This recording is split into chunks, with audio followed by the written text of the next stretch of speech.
الحمد لله رب العالمين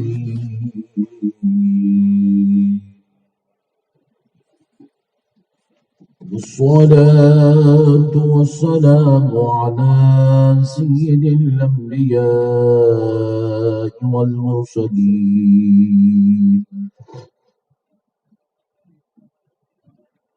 وعلى آله وصحبه أجمعين الأقربين أشهد أن لا إله إلا الله وحده لا شريك له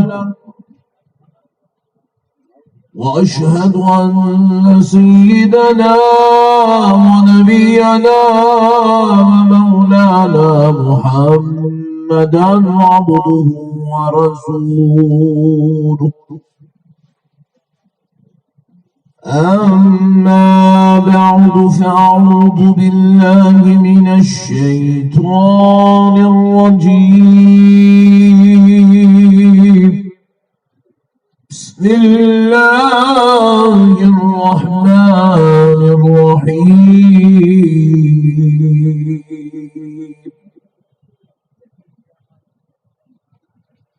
ألا إن أولياء الله لا خوف عليهم ولا هم يحزنون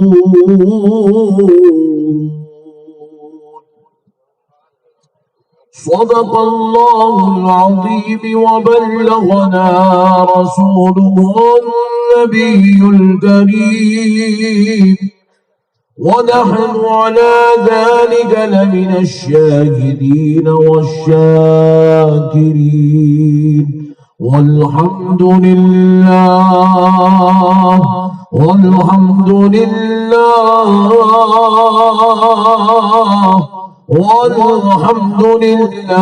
رب العالمين.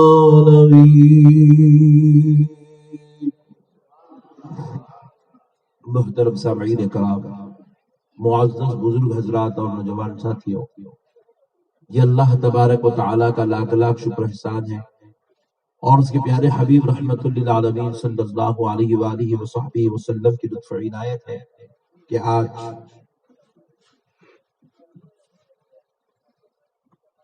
آپ حضرات کے اس دیار محبت میں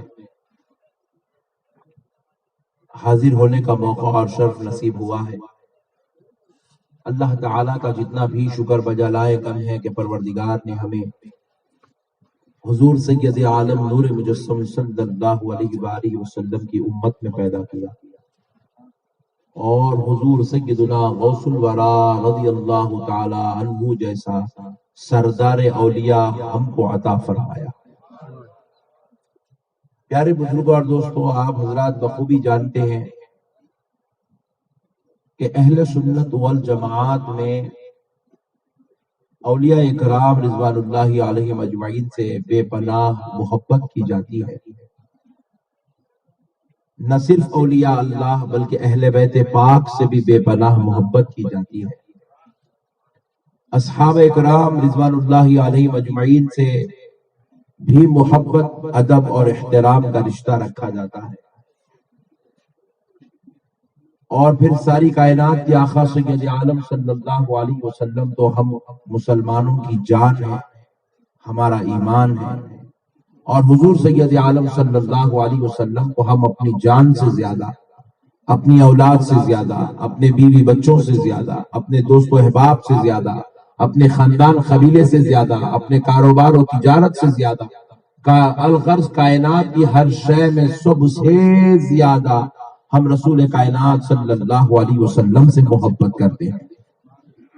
اور حضور کو ان سب سے زیادہ محبت کرنے کا نام ہی ایمان رکھا گیا.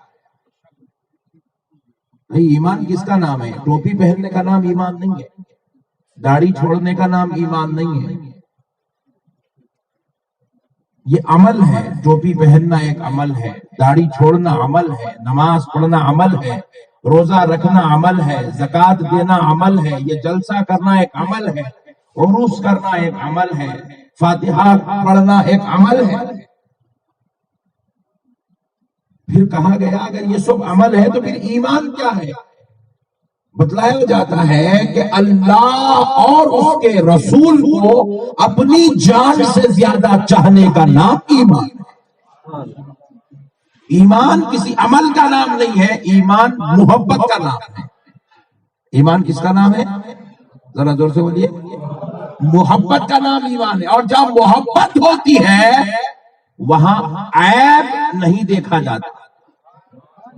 جہاں محبت ہو جاتی ہے وہاں عیب، ایک طرف آپ مطلب بازو والے ایک طرف کہتے ہیں کہ بھائی ہمیں رسول اللہ سے محبت بھی ہے، پھر دوسری طرف کہتے ہیں حضور کو علم غیب نہیں ہے، ایک طرف کہتے ہیں ہم حضور کو اپنی جان سے زیادہ چاہتے ہیں، پھر دوسری طرف کہتے ہیں حضور لامکان تشریف لے لے کے حضور کو معراج نہیں، ایک طرف کہتے ہیں حضور پر ہم ایمان لے آئے، پھر دوسری طرف آپ کہتے ہیں حضور کسی کی شفاعت نہیں کرائیں گے، کسی کی بخشش نہیں کرائیں گے، ایک طرف آپ کہتے ہیں حضور کو ہم اپنا نبی مانتے ہیں، دوسری طرف آپ کہتے ہیں نبی مکرم صلی اللہ علیہ وسلم کو پیٹ پیچھے کی خبر نہیں ہے۔ تو پھر اس سے کیا پتا چلتا ہے؟ آپ ایمان لانے کی جو بات کر رہے ہیں آپ کا یہ کہنا دغلا پن ہے، آپ کا یہ کہنا یہ صرف دکھاوا ہے، حقیقت میں آپ نے نبی پر ایمان نہیں لایا ہے، کیونکہ جو نبی پر ایمان لاتا ہے وہ نبی کو ایمان ایسے نہیں لاتا کہ نبی کی خامیاں گنتا ہے یا نبی میں عیب گنتا ہے یا نبی میں برائی دیکھتا ہے یا نبی میں کمی دیکھتا ہے۔ ارے جو نبی پر ایمان لاتا ہے وہ یہ کہتا ہے میرا نبی انبیاء کا سردار ہے، میرا نبی رسولوں کا سردار ہے، میرا نبی مالک کائنات ہے، میرا نبی مختار کائنات ہے، میرا نبی اللہ کا حبیب ہے، میرا نبی مالک جنت ہے، میرا نبی سید المرسلین ہے، میرا نبی عالم غیب ہے، میرا نبی حاضر و ناظر ہے، میرا نبی مومنوں کی جان سے زیادہ قریب ہے۔ ساری کائنات کے گناہ گاروں کی بخشش کرا کر جو جنت میں لے جائے گا وہ کوئی اور نہیں، آپ کا اور میرا نبی ہے۔ محبت کرنے والے عیب نہیں دیکھتے، خامیاں نہیں نکالتے، اور پھر نعوذ باللہ کس میں خامی نکال رہے ہو نادانو؟ اس ذات میں جس کے رب نے جس کو پاک اور بے عیب کر کے پیدا کیا ہے، جس کے رب نے جس کو پاک اور بے عیب کر کے پیدا کیا۔ نبی پاک ہے، نبی بے عیب ہے، نبی اس ذات کا نام ہے جن کا نام لے لے تو لوگوں کے گناہ دھل جاتے ہیں۔ ان کے نام کو اللہ نے ایسی تاثیر عطا کی ہے، نہ صرف گناہ دھلتے ہیں، ان کے نام میں یہ تاثیر ہے کہ مردے زندہ ہو جاتے ہیں۔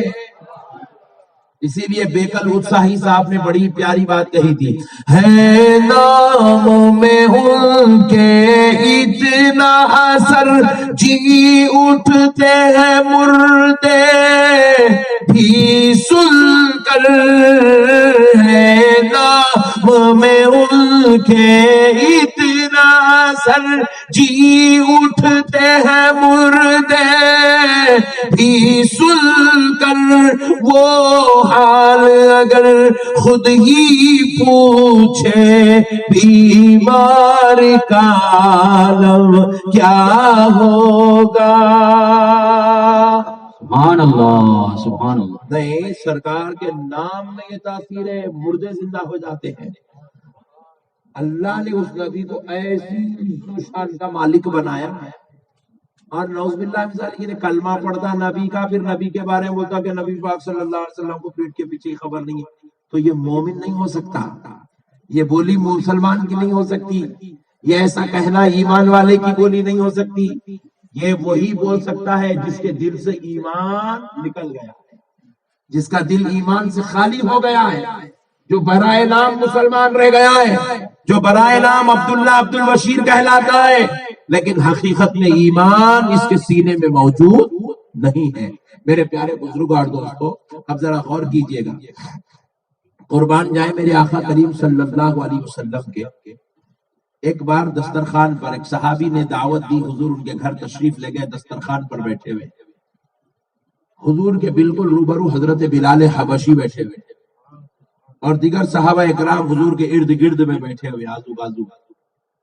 تو حضرت بلال کے بازو میں ایک یہودی بیٹھا ہوا تھا جو میزبان صحابی تھے، انہوں نے غیر مسلم کو بھی دعوت دی تھی، وہ بھی آیا تھا. تو وہ بھی حضور کے سامنے بیٹھ کے کھانا کھا رہا ہے، حضور بھی نیوالے اٹھا رہے ہیں، وہ بھی نیوالے اٹھا رہا ہے، حضور کھانا کھا رہے ہیں، وہ بھی کھانا کھا رہا ہے. تو اس نے حضرت بلال کو کھاتے کھاتے پوچھا، بلال تم لوگ اس محمد کے اتنے دیوانے ہو، ان پر جان چھڑکتے ہو، ان کو اپنی جان سے زیادہ چاہتے ہو، بے انتہا ان سے محبت کرتے ہو، بلال آخر تم نے اس نبی میں ایسے کیا دیکھا جو ان کے اتنے دیوانے ہو گئے ہو؟ بلال حبشی نے پوچھا، بھائی تو نے ایسا کیا دیکھا جو تجھے خصوصیت نظر نہیں آتی ہے؟ تو کہا، بلال میں بھی کھانا کھا رہا ہوں، یہ بھی کھانا کھا رہے ہیں، میں بھی پلیٹ سے اٹھا رہا ہوں، یہ بھی پلیٹ سے اٹھا رہے ہیں، میں بھی ہاتھ سے کھا رہا ہوں، یہ بھی ہاتھ سے کھا رہے ہیں. بلال یہ بھی انسانوں کی طرح ہے، میں بھی انسانوں کی طرح ہوں، آخر فرق کیا ہے، خصوصیت کیا ہے؟ تو بلال حبشی نے جواب دیا، خدا کی قسم جواب سننے کے لائق ہے. بلال حبشی نے جواب دیا کہ سن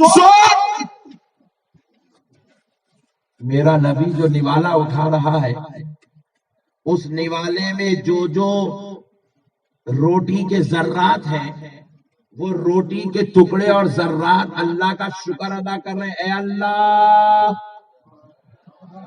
تو پوری کائنات میں ہمیں کہیں پر بھی کسی بھی اناج میں کسی بھی جگہ پیدا کر سکتا تھا، اگا سکتا تھا، لیکن اے اللہ تو نے ہمیں کہیں اور نہیں اگایا، بلکہ تو نے ہمیں یہاں مکے میں مدینے میں اگایا، اور اگانے کے بعد کسی اور کا نوالا بھی بنا سکتا تھا، لیکن مولا تیرا شکر ہے تو نے ہمیں کسی اور کا نہیں، مدینے والے مصطفیٰ کا نوالا بنا دیا. وہ روٹی کے ٹکڑے اللہ کا شکر ادا کر رہے ہیں، اور جو تو نوالا اٹھا رہا ہے، بلال حبشی کہہ رہے ہیں جو تو نوالا اٹھا رہا ہے وہ نوالا اللہ کی بارگاہ میں شکوہ اور شکایت کر رہا ہے. اے اللہ، اے پاک پروردگار، اے میرے مولا، مولا تو نے مجھے نبی کے دسترخوان پہ آنے کا شرف دیا، صحابہ کے بیچ میں رہنے کا شرف دیا، مگر میرے مولا جب تیرا نبی بھی نوالا اٹھا رہا ہے، صحابی بھی نوالا اٹھا رہے ہیں، اے اللہ تو مجھے کسی نبی یا صحابی کا نوالا بنا دیتا، لیکن مولا اتنے مقدس دسترخوان پہ آنے کے بعد بھی تو مجھے یہودی کا نوالا بنا دیا ہے. وہ نوالا شکوہ کر رہا ہے، وہ نوالا شکایت کر رہا ہے. حضرت بلال حبشی نے کہا، دیکھا یہ خصوصیت ہے میرے نبی کی، میرا نبی جس کو ہاتھ لگا دے وہ مقدس و بابرکت ہو جاتا ہے، اور تو جس کو ہاتھ لگا دے وہ ذلیل و رسوا ہو جاتا ہے. میرے پیارے بھائیوں، اب ذرا آپ غور کرو، پوری دنیا میں سب سے زیادہ عظمت والا شہر، عزت و رفعت والا شہر مکہ مکرمہ، مدینہ المنورہ. ذرا غور کرنے والی بات ہے بھائی، کیا بات ہے بھائی. مصر جیسا شہر بھی دنیا میں موجود ہے، جارڈن جیسا شہر ملک موجود ہے، دنیا کے اندر ہندوستان جیسا ملک موجود ہے، انگلینڈ جیسا، لندن جیسا شہر موجود ہے، لیکن پوری دنیا، پوری کائنات کے مسلمانوں کا یہ عقیدہ ہے، یہ نظریہ ہے، یہ ہمارا ایمان ہے کہ مکہ سب سے زیادہ عظمت والا ہے، مدینہ سب سے زیادہ عظمت والا ہے. آپ پوچھیں حضرت آخر یہ مکہ اور مدینہ کو فضیلت کیوں ہے؟ ذرا غور کرو مسلمانوں. حالانکہ مکے میں بھی زمین پانی سے نکلتا ہے، مدینے میں بھی زمین پانی سے نکلتا ہے، دنیا کے دیگر ممالک میں بھی پانی زمین سے ہی نکلتا ہے. دیکھنے میں تو ساری ملکی حیت و کیفیت دونوں کی برابر ہے. دنیا کے سارے ممالک کا جو نظام ہے وہی نظام مکہ اور مدینہ کا ہے. ایسا تو نہیں ہے کہ یہاں پر گاڑیاں روڈ پہ چلتی ہے وہاں ہواؤں میں چلتی ہے، ایسا تو نہیں ہے. یہاں بھی روڈ پہ چلتی ہے، وہاں بھی روڈ پہ چلتی ہے، یہاں بھی لوگ کھانا کھاتے ہیں، وہاں بھی لوگ کھانا کھاتے ہیں، یہاں بھی پہاڑ ہے، وہاں بھی پہاڑ ہے، یہاں بھی ہوا ہے، وہاں بھی ہوا ہے، یہاں بھی انسان بستے ہیں، وہاں بھی انسان بستے ہیں، یہاں بھی گاڑیاں چلتی ہیں، ہے وہاں بھی گاڑیاں چلتی ہے، یہاں بھی جھاڑ ہے وہاں بھی جھاڑ ہے، یہاں بھی مسجد ہے وہاں بھی مسجد ہے، یہاں بھی وہ اللہ کے نیک بندے ہیں وہاں بھی اللہ کے نیک بندے ہیں۔ پھر آخر بات کیا ہے؟ دنیا کے سارے شہروں کی عظمت ایک طرف، مکہ اور مدینہ کی عظمت ایک طرف۔ تو جواب ملا، سنو سنو، مکے کو فضیلت خدا کی قسم اس لیے نصیب ہو گئی کیونکہ وہاں آمنہ کا لال پیدا ہو رہا ہے، اور مدینے کو فضیلت اس لیے مل گئی کیونکہ وہاں آمنہ کا لال آرام فرما رہا۔ نعرہ تکبیر، نعرہ رسالت، نعرہ حیدری۔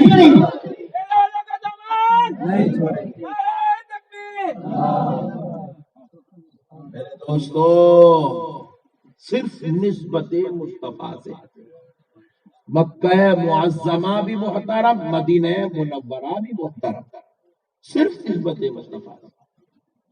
مکہ بھی حرم، مدینہ بھی حرم۔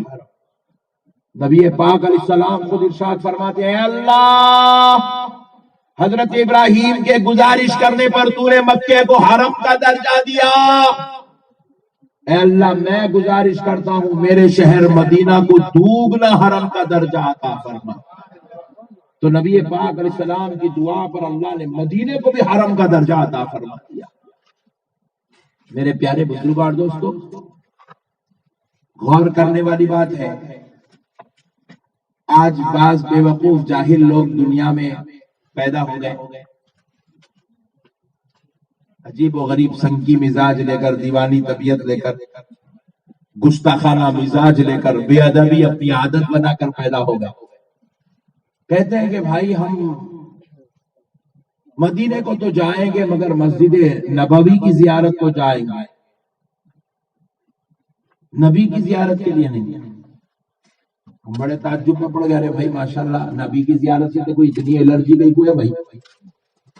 نبی کی زیارت سے اتنا جھگڑا، اتنا ٹینشن کیوں ہے بھائی؟ مسجد نبوی کی زیارت کو جانا چاہ رہا ہے۔ نہیں، مسجد نبوی کے زیارت پر ثواب بہت ہے۔ ہم نے پوچھا کتنا ہے؟ بولے مکہ میں اگر نماز پڑھے مسجد حرام میں تو ایک نماز پر 1,00,000 نماز کا ثواب، اور اگر مسجد نبوی میں نماز پڑھے ایک نماز پر 50,000 نمازوں کا ثواب۔ اس کی نیت نظر ثواب پہ ہے، حقیقت پہ نہیں ہے۔ تو میں نے پوچھا یہ مسجد کا نام کیا ہے جہاں 50,000 نماز کا ثواب ہے؟ بولے مسجد نبوی۔ مسجد، اللہ کو معلوم تھا یہ غدار قوم پیٹ میں سے پیرا نکالے گی، اس لیے اللہ نے وہ مسجد کا نام ہی نبی کی نسبت سے رکھا۔ ارے جس مسجد کو نبی کی نسبت لگ جائے،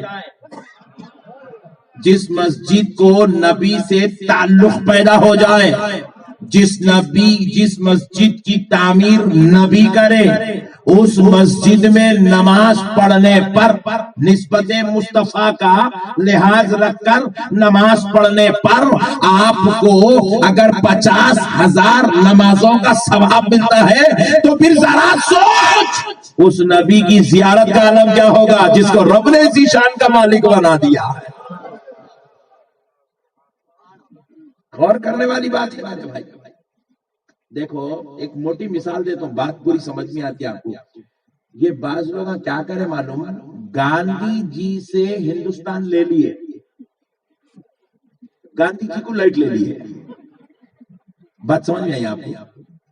گاندھی جی سے کیا کرے ہندوستان لے لیے، گاندھی جی آزاد کرائے، لڑے کرے، بیچارے محنت کرے، دنیا کی جو ہے اس کے پیچھے تکلیفاں اٹھائے، اذیتیں اٹھائے، جیل کو گئے، کھانے نہیں کھائے، کپڑے تک بیچارے جو ہے نہیں پہنے، اتنی قربانیاں دے کے گاندھی جی دیش کو آزاد کرائے، اور یہ پٹھے کیا کرے، گاندھی جی سے دیش کو لے لیے اور گاندھی جی کو لائٹ لے لیے۔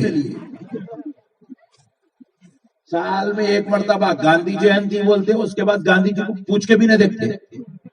بات سمجھ میں آ رہی آپ کو؟ نہیں آ رہی؟ یہ بازو والا بھی ایسی ہے، مسجد نبوی لے لیا ہونا کہتے 50,000 نمازوں کا ثواب مل رہا، مسجد نبوی دے دو. میرے بھائی نبی ضرورت نہیں ہے، برا نبی کی زیارت نہیں ضرورت نہیں ہے. تو پیارے بزرگوں اور دوستو، یہ غداری ہے. یہ کیا ہے؟ غداری ہے. آپ بول رہے ہیں یہ قرآن ہے، قرآن ہے، قرآن. حافظ قرآن کو ملے تو ہاتھ چوم رہے. میں پوچھا بھائی کئی کو چوما اس کا ہاتھ؟ بولے مول صاحب اس کے سینے میں قرآن ہے. بولا ویری گڈ. میں بولا یہ قرآن ہے تو حافظ قرآن کی عزت کرتا، احترام کرتا، محبت کرتا، تعظیم کرتا، حافظ قرآن سے پیار کرتا، حافظ قرآن کو چاہتا. اب ذرا بتا، جس کے سینے میں قرآن آ جائے تو وہ حافظ قرآن کی تو عزت کر رہا ہے، تو پھر اس ذات کا عالم کیا ہوگا جس کے سینے پہ رب قرآن اتار رہا ہے، جس کے سینے اختص کو اللہ نے قرآن کے لیے چن لیا ہے. ارے مسلمانوں، معلوم ہونا چاہیے جب یہ قرآن رب اتارنا چاہتا تھا تو رب نے حضرت جبرائیل کو صرف ایک آیت دی تھی، اقرا والی نہیں، بسم اللہ الرحمن الرحیم، رحمت والی آیت، جلال والی نہیں، رحمت والی آیت دی تھی. دے کر کہا جبرائیل ذرا اسے لے جاؤ، لے جا کر تھوڑا دریاؤں پہ اتارو، دیکھتے ہیں کہ ہمارے کلام کے برداشت کرنے کی صلاحیت کیا دریاؤں میں ہے. جب حضرت جبرائیل دریاؤں پر اللہ کا کلام صرف بسم اللہ الرحمن الرحیم لے گئے تو حضرت جبرائیل نے جب اس کو اتارنا چاہا تو دریائیں سوکھنے لگی، پانی ختم ہونے لگا، کیونکہ خدا کے کلام کے چاہو جلال کو، اس کی خیش و خشیت کو برداشت کرنے کی صلاحیت پانی میں نہیں رہی. پھر حضرت جبریل کو حکم ہوا ذرا اسے جھاڑوں پر اتارو. جب جھاڑوں پر اللہ کا کلام اتارا گیا تو جھاڑ سوکھنے لگے، وہ بھی کلام الہی کی خیش و خشیت کو برداشت نہیں کر سکے. پھر رب نے کہا جبریل ذرا اسے پہاڑوں پر اتارو. جب پہاڑوں پر اتارا گیا تو پہاڑ ریزہ ہونے لگے. پہاڑ میں بھی اتنی ہمت اور تاب نہ تھی کہ وہ کلام الہی کی خشیت کو برداشت کر سکے. اسی لیے رب کریم نے قرآن پاک میں ارشاد فرمایا لو انزلنا هذا القرآن على جبل لرأيته خاشعا متصدعا من خشیت اللہ. اگر ہم اس کلام کو، هذا القرآن، اس قرآن کو، لو انزلنا، اگر ہم نازل کر دیتے علی جبل، پہاڑ پر، لرأیتہ خاشعا من خشیت اللہ، تو تم دیکھ لیتے وہ خوف و خشیت الہی کی وجہ سے وہ پہاڑ، وہ پتھر ریزہ ہو جاتے، وہ کلام الہی کو تاب نہ لا سکتے. آج لوگوں کو قرآن ملا، کہاں سے ملا میرے بھائی؟ آج آپ قرآن پڑھ رہے ہیں، کس نے آپ کو یہ قرآن لا کر دیا ہے؟ حضرت جبرائیل کائنات کے ذرے ذرے کو دیکھ چکے اور عرض کرتے ہیں اللہ کسی چیز میں اتنی تاب و ہمت نہیں ہے کہ وہ تیرے کلام، تیرے قرآن کی کیفیت ہو، اس کی خشیت کو برداشت کر سکے، اس کی چاہو جلال کو سنبھال سکے. اے اللہ، نہ وہ کیفیت دریاؤں میں ہے، اے اللہ نہ وہ کیفیت جہاڑوں میں ہے، اے اللہ نہ وہ کیفیت پتھروں میں ہے. پروردگار کسی میں اتنی ہمت و تاب نہیں کہ تیرے کلام کو برداشت کر سکے.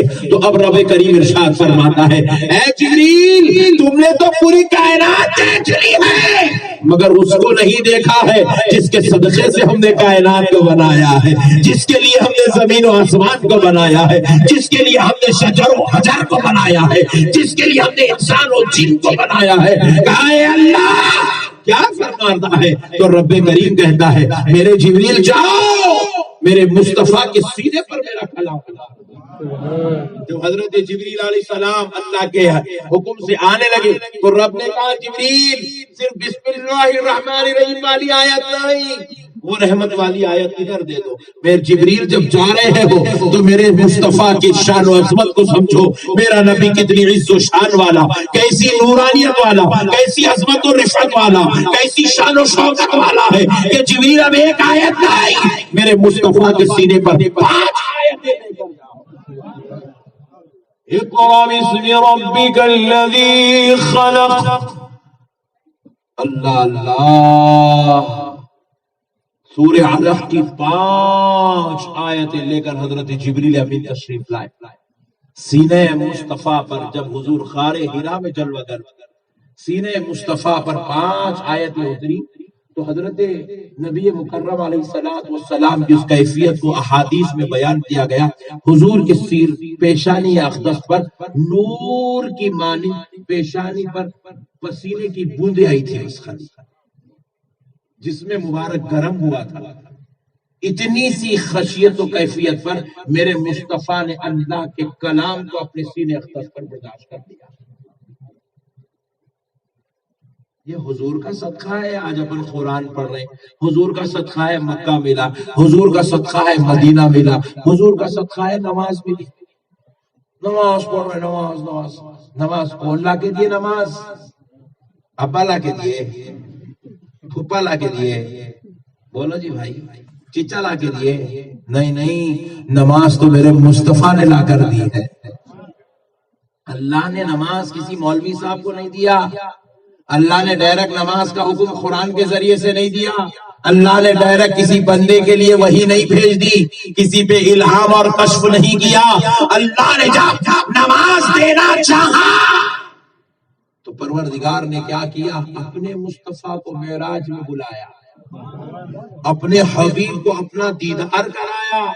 اور رب جانتا تھا میرا حبیب میرے دیدار سے اپنی معراج پا لے گا، اور جب میرا حبیب جائے گا اسے امت کی معراج کی فکر ستائے گی. وہ مجھ سے سوال کرے گا، اے اللہ میری تو معراج ہو گئی کہ میں تیرا دیدار کر چکا، میری امت کی معراج کا کیا ہوگا؟ تو رب فرماتا ہے جب وہ مجھ سے سوال کرے گا تو میں میرے مصطفیٰ کو نماز کا تحفہ عطا کروں گا. کہوں گا اے میرے حبیب جو آپ کا امتی یہ 5 وقت کی نماز پڑھ لے گا، میرے مصطفیٰ میں اس کو معراج کراتا چلا جاؤں گا. نماز بھی ملی تو نبی کے صدقے میں نہیں، قرآن ملا نبی کے صدقے میں، روزہ ملا نبی کے صدقے میں. بعض لوگ ہوتے بھائی ہم نبی کی عظمت کو نہیں مانتے. ویری گڈ، تو 24 گھنٹے کا روزہ رہنا تھا. حضرت آدم سے حضرت عیسیٰ تک جتنے پیغمبر تھے جن کے پاس بھی روزہ تھا، آپ سنیے 24 گھنٹے کا روزہ تھا. کتنے گھنٹے کا؟ ان کے پاس افطاری نہیں تھی، خالی سحری تھی. سحری کو کھا لینا پھر دوسرے دن سحری میں کھانا، بیچ میں افطاری. بولو جی ذرا، ارے کیا گھور گھور کے دیکھ رہے بھائی تم؟ بیچ میں افطاری بولے تو سمجھ میں آ رہا نا. گھور کے دیکھو تو میں ڈر جا رہا ہوں، یہاں نہیں ہوتی کا یہاں بھی بول کے ہوتی نا یہاں. ہاں سبحان اللہ. بیچ میں افطاری نہیں تھی، سحری کو کھانا کھائے تو پھر دوسرے دن سحری میں ہی کھانا کھانا تھا. مگر میرے پیارے مصطفیٰ نے اپنی امت کو دیکھا، یہ گجرات کے غریبوں کو دیکھا، ہندوستان کے بیچاروں کو دیکھا، ساری دنیا میں اپنی امت کے لاچاروں کو دیکھا تو پیارے مصطفیٰ نے ہاتھ اٹھا دیا، کہا اے اللہ وہ پچھلی امتیں بڑی قوت والی تھی، وہ 24 گھنٹے کا روزہ رہ سکتی تھی. میری امت کمزور ہے، میری امت کمزور ہے، میری امت لاچار ہے، میری امت مجبور ہے، میری امت میں قوت نہیں ہے. اے اللہ آج تیرا محمد تجھ سے دعا کرتا ہے کہ میری امت پر سے رات کا روزہ اٹھا لے، دن کا روزہ فرض کر دے. میرے مصطفیٰ کی دعا قبول ہوئی. اللہ نے کہا لو میرے حبیب آپ کہتے ہو تو رات کا روزہ اٹھا لیا جاتا ہے، دن کا روزہ فرض کیا جاتا ہے. سرکار کا صدقہ ہے، آدھا روزہ ملا. سحر سے دن شروع، روزہ شروع، مغرب میں دن ختم، روزہ ختم. نہیں حقیقت میں دیکھے تو اپنا روزہ کیا رہ رہے ہیں؟ ایکٹیو میں خالی ہو، ایک ٹائم کا کھانا رکنا خالی دوپہر کا. پھر دوپہر کا رکا تو شام میں تیسرے حکم تک پٹھے روزہ کھولے بعد سحری کا بھی لے رہی، دوپہر کا بھی لے رہی، شام کا بھی لے رہے. ابھی آپ لوگوں تو بہت کم ہے ڈشاں، ہمارے حیدرآباد کو آوا، ارے باپ رے باپ، ایسے ڈشاں ہے، امریکہ پریشان ہے، ویسے ڈشاں ہے ہمارے پاس. میرے پیارے بھائیوں، یہ جو رات کا روزہ اٹھ گیا، صرف دن کا روزہ مل گیا، یہ میرے مصطفیٰ کا صدقہ ہے، یہ نبی کا صدقہ ہے. کتنے احسان ہے جی میرے آقا کے. نہیں، پچھلی امتیں نماز پڑھنا ہے تو ایک مخصوص مقام پہ جا کر ہی نماز پڑھ سکتی تھی. ہر جگہ نماز نہیں پڑھا. میرا دل بولا تو اسٹیج پہ نماز پڑھ لے سکتا ہوں، آپ کا دل بولا تو آپ یہیں پلٹ کے نماز پڑھ لے سکتے ہیں. پڑھ سکتے نہیں پڑھ سکتے، جہاں بیٹھے ہیں وہاں نماز پڑھ سکتے نہیں پڑھ سکتے. یہ بچھانے کی بھی ضرورت نہیں، وہی زمین کے اوپر پڑھ لے سکتے آپ نماز. نہیں پڑھ سکتے، بس میں بیٹھ کے نماز پڑھ لے سکتے، ٹرین میں بیٹھ کے، کار میں بیٹھ کے، پلین میں بیٹھ کے، جہاں چاہے نماز پڑھ سکتے آپ. شرط اتنا ہے جو نماز کی جگہ ہے وہ پاک ہونا، بس جگہ کا پاک ہونا. اگر وہ جگہ پاک ہے آپ نماز پڑھ سکتے. آپ ذرا غور کیجئے میرے پیارے بھائیوں، جو لوگ آج نبی کی عظمت کو سمجھنے سے خاطر ظالموں، تمہیں معلوم ہونا چاہیے پچھلی امتیں جب نماز پڑھنا چاہتی تھی تو ان کے لیے ایک مخصوص مقام سجدے کا مقرر تھا، وہ وہیں پر جا کر سجدہ کر سکتے تھے. اس کے علاوہ وہ زمین کے کسی خطے پر، کسی جگہ پر، کسی پہاڑ پر وہ سجدہ نہیں کر سکتے تھے. وہ مخصوص مقام پر جانا پڑتا تھا، وہیں پر نماز پڑھنا، وہیں پر سجدہ کرنا پڑتا تھا. مگر میرے مصطفیٰ نے دعا کی، اے اللہ میری امت کو میں یہ تکلیف میں نہیں دیکھ سکتا کہ یہ مخصوص مقام تک پہنچے، ان کو تکلیف ہوگی. میرے مولا زمین کے سارے خطے کو میری امت کے لیے سجدے کا. میرے مصطفیٰ کی دعا قبول ہوئی، سارا گجرات سجدے کا بن گیا، سارا ہندوستان سجدے کے لیے پاک ہو گیا، جگہ بن گیا، سجدے کی جگہ بن گیا. سارا ملک بھی نہیں بلکہ پوری دنیا میں جو جو جگہ پاک ہے وہ مسلمان کے لیے سجدے کی جگہ ہے. ہر جگہ مسلمان نماز پڑھ سکتا ہے،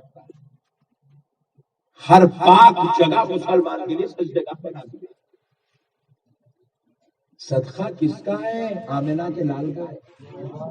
نہیں. اب آپ ٹھہرے ہوئے ریلوے اسٹیشن پہ، خدا نہ خواستہ مخصوص مقام پہ جا کے نماز پڑھنا مقرر رہتا، آپ جا کے نماز پڑھ کے آئے تک آپ کی ٹرین بائے بائے بول کے نکل جاتی.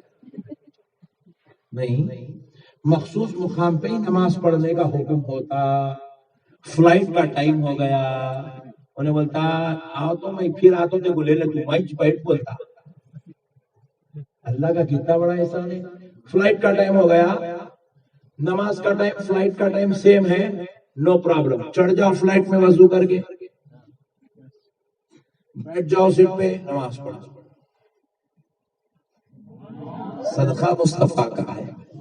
میرے نبی نے اپنی امت کو دین آسان بنا کے دے دیا، آسان بنا کے دین دے دیا میرے بھائی، آسان بنا کے.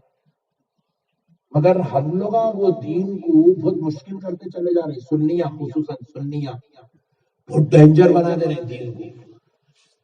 میں دیکھا ہمارے ایک بچے کو ملا گجرات کا، اپنا پٹھا چاہنے والا. کیا عمر ہے میں تیری؟ کچھ بھی نہیں حضرت، 32 کا ہوں بول رہا. تو بولا کتنے بچے؟ دیکھو ابھی شادی نہیں ہوئی حضرت میری. ابھی 32 کا ہو گیا، شادی کے کو نکل لیا. نہیں حضرت ابھی سیٹ نہیں ہوا. میں ابھی سیٹ کا ہوتا ہولے آؤٹ ہونے کی عمر آ گئی تھی. نبی پاک صلی اللہ علیہ وسلم فرماتے ہیں نکاح کو اتنا آسان اتنا آسان اتنا آسان کرو کہ زنا مشکل ہو جائے. زنا مشکل ہو جائے. ہم لوگ یہ رسم و رواج باندھ رہے ہیں, اتنی جوڑے کی رقم دینا, اتنا رقم دینا, اتنا پیسے دینا, اتنا جہیز دینا, یہ فرمائش پوری کرنا, یہ کام پورا کرنا. ایسے فرمائش مسلمان آپسوں میں بیچ میں لا کے نکاح کو اتنا مشکل کر دیے کہ آج ہماری ہزاروں کی تعداد میں ہماری بیٹیاں شادیوں کی عمر ہونے کے باوجود بھی اپنے گھروں میں بیٹھی ہوئی ہے, ان کا نکاح نہیں ہو رہا ہے.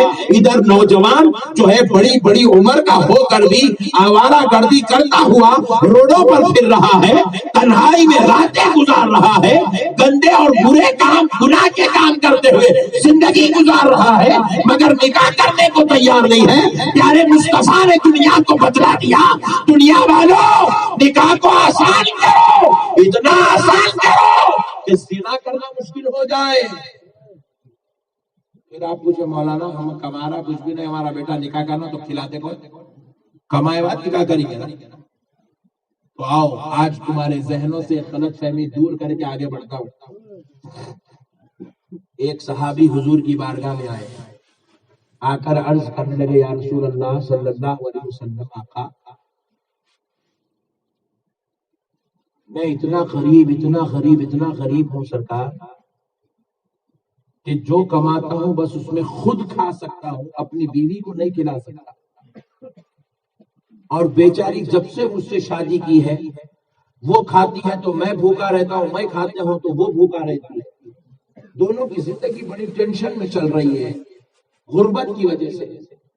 میرے آقا آپ اجازت دیں تو میں اس عورت کو طلاق دے دوں تاکہ وہ کسی اچھے آدمی سے نکاح کر کے اپنی زندگی کو خوش و خرم گزار سکے. میری غریبی کی وجہ سے میں اس عورت کو نہیں پال سک رہا ہوں. آپ غور کیجئے گا, غریبی کی انتہا کیا ہے. خود کھائے تو بیوی کو نہیں کھلا سکتے, بیوی کو کھلائے تو خود نہیں کھا سکتے. اتنی غریبی. نیت اچھی تھی, چاہتے تھے کہ میں طلاق دے دوں تاکہ وہ کسی اچھے شوہر کے ساتھ اپنی زندگی گزار لے. نبی مکرم صلی اللہ علیہ وسلم نے فرمایا, صحابی مسکرائے, حضور صحابی کا درد سنے, مسکرا کے حضور فرمائے, صحابی جاؤ اور ایک نکاح کرو. ارے ذرا زور سے بولو رے بھائی. سبحان اللہ. ایسا دکھ رہا پورے گلوکوز کے مریضاں لا کے میرے سامنے بٹھائی جیسا دکھ رہا. ذرا زور سے بولو سبحان اللہ. صحابی کیا فرما رہے ہیں, صحابی نبی کیا فرما رہے ہیں, صحابی جاؤ اور ایک نکاح کرو. ارے بھائی یہاں تو مسئلہ ایک ہی بیوی کو نہیں کھلا سک رہا ہوں, بول رہے ہیں میں کھایا تو اس کو نہیں کھلا سکتا ہوں, ان کو کھلایا تو میں نہیں کھا سکتا ہوں. اتنی غریبی چل رہی. ایسے عالم میں آمنہ کا لال, اللہ کا حبیب, کائنات کا آقا ارشاد فرما رہا ہے, صحابی جاؤ اور ایک نکاح کرو. انسان کی عقل سے باہر ہے بات, ماورا سمجھ کے باہر ہے. نبی مکرم صلی اللہ علیہ وسلم نے فرمایا, اور وہ صحابی وہابی نہیں تھے, وہابی رہتے تو عقل کے گھوڑے دوڑاتا تھا, یہ صحابی تھے عشق کے گھوڑے دوڑانے. نبی نے کہہ دیا دوسرے دن اور ایک نکاح کر دیا. اب دوسرے دن نکاح کرنے کے بعد رستے اور تنگ ہو گئے. اب تو جو پہن رہے تھے وہ پہننے کا بھی مشکل ہوگا مسئلہ. ہیرا سرکار کی بارگاہ میں چند دنوں بعد آ کے یا رسول اللہ آپ پر میرے ماں باپ قربان تھا, آپ کے فرمانے پر اور ایک نکاح کر لیا میرے سرکار, مگر سرکار اب تو حالات اور خراب ہو گئے. اب تو کھانے کو بھی ٹینشن ہو گئی, پہننے کو بھی ٹینشن ہو گئی. نبی مکرم صلی اللہ علیہ وسلم مسکرا کر فرمائے, صحابی چاہتے کیا ہو؟ بولے یا رسول اللہ اجازت دے تو وہ دونوں کو بھی طلاق دے دیتے. تو حضور بولے نہیں صحابی, طلاق مسئلے کا حل نہیں ہے, صحابی جاؤ اور ایک نکاح کرو. سبحان اللہ. اور وہ صحابی تھے, عاشق تھے, دوسرے دن اور ایک نکاح.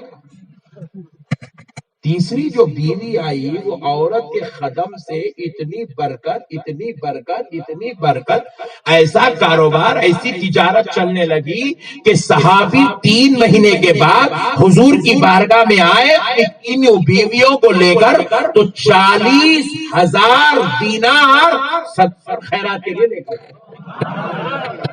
اتنی برکت۔ تو کیا پتا چلا؟ آپ پیسے کما کے شادی نہیں کرنا،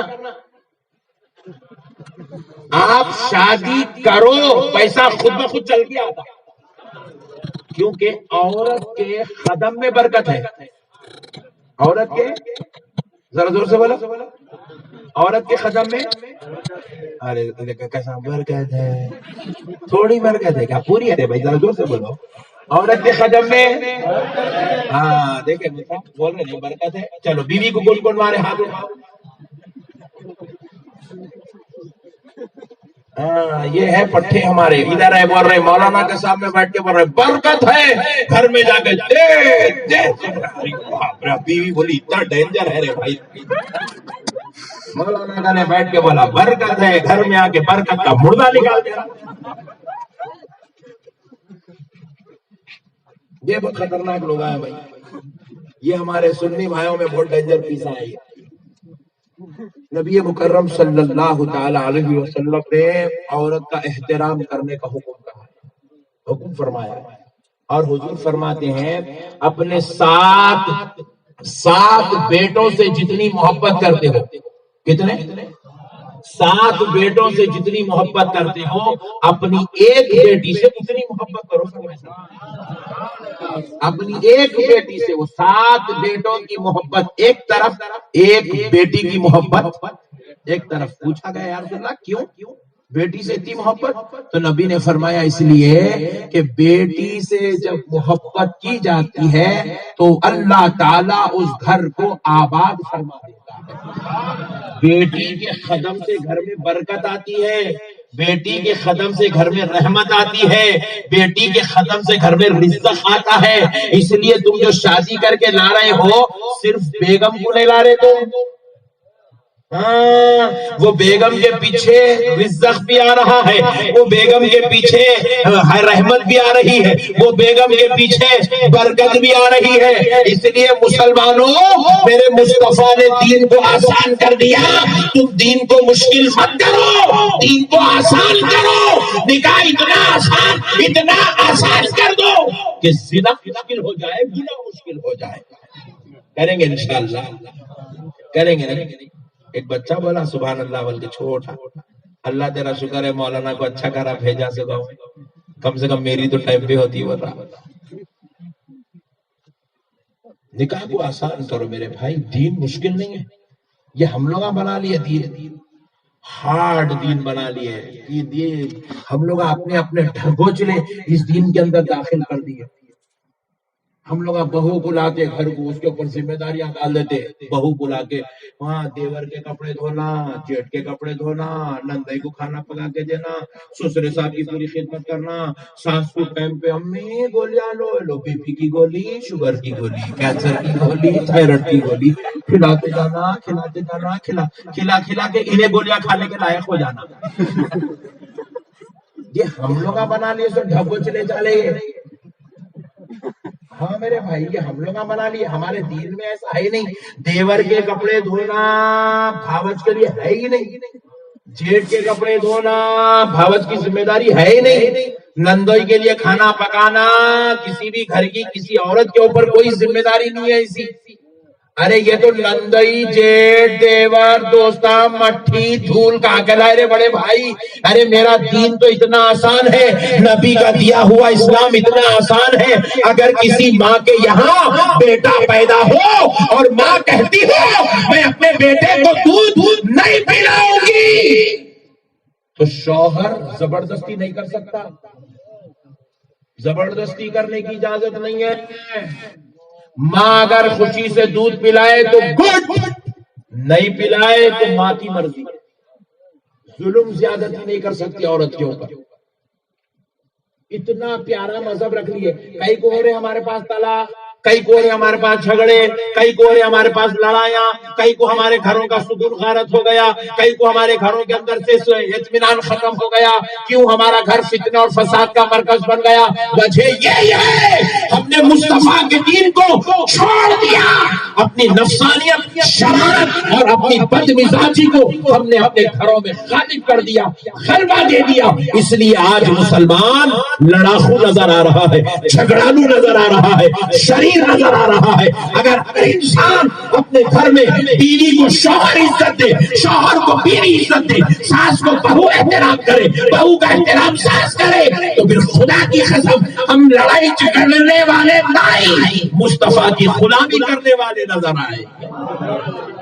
ہمارا گھر بھی ایک گہوارہ رحمت بن جائے گا.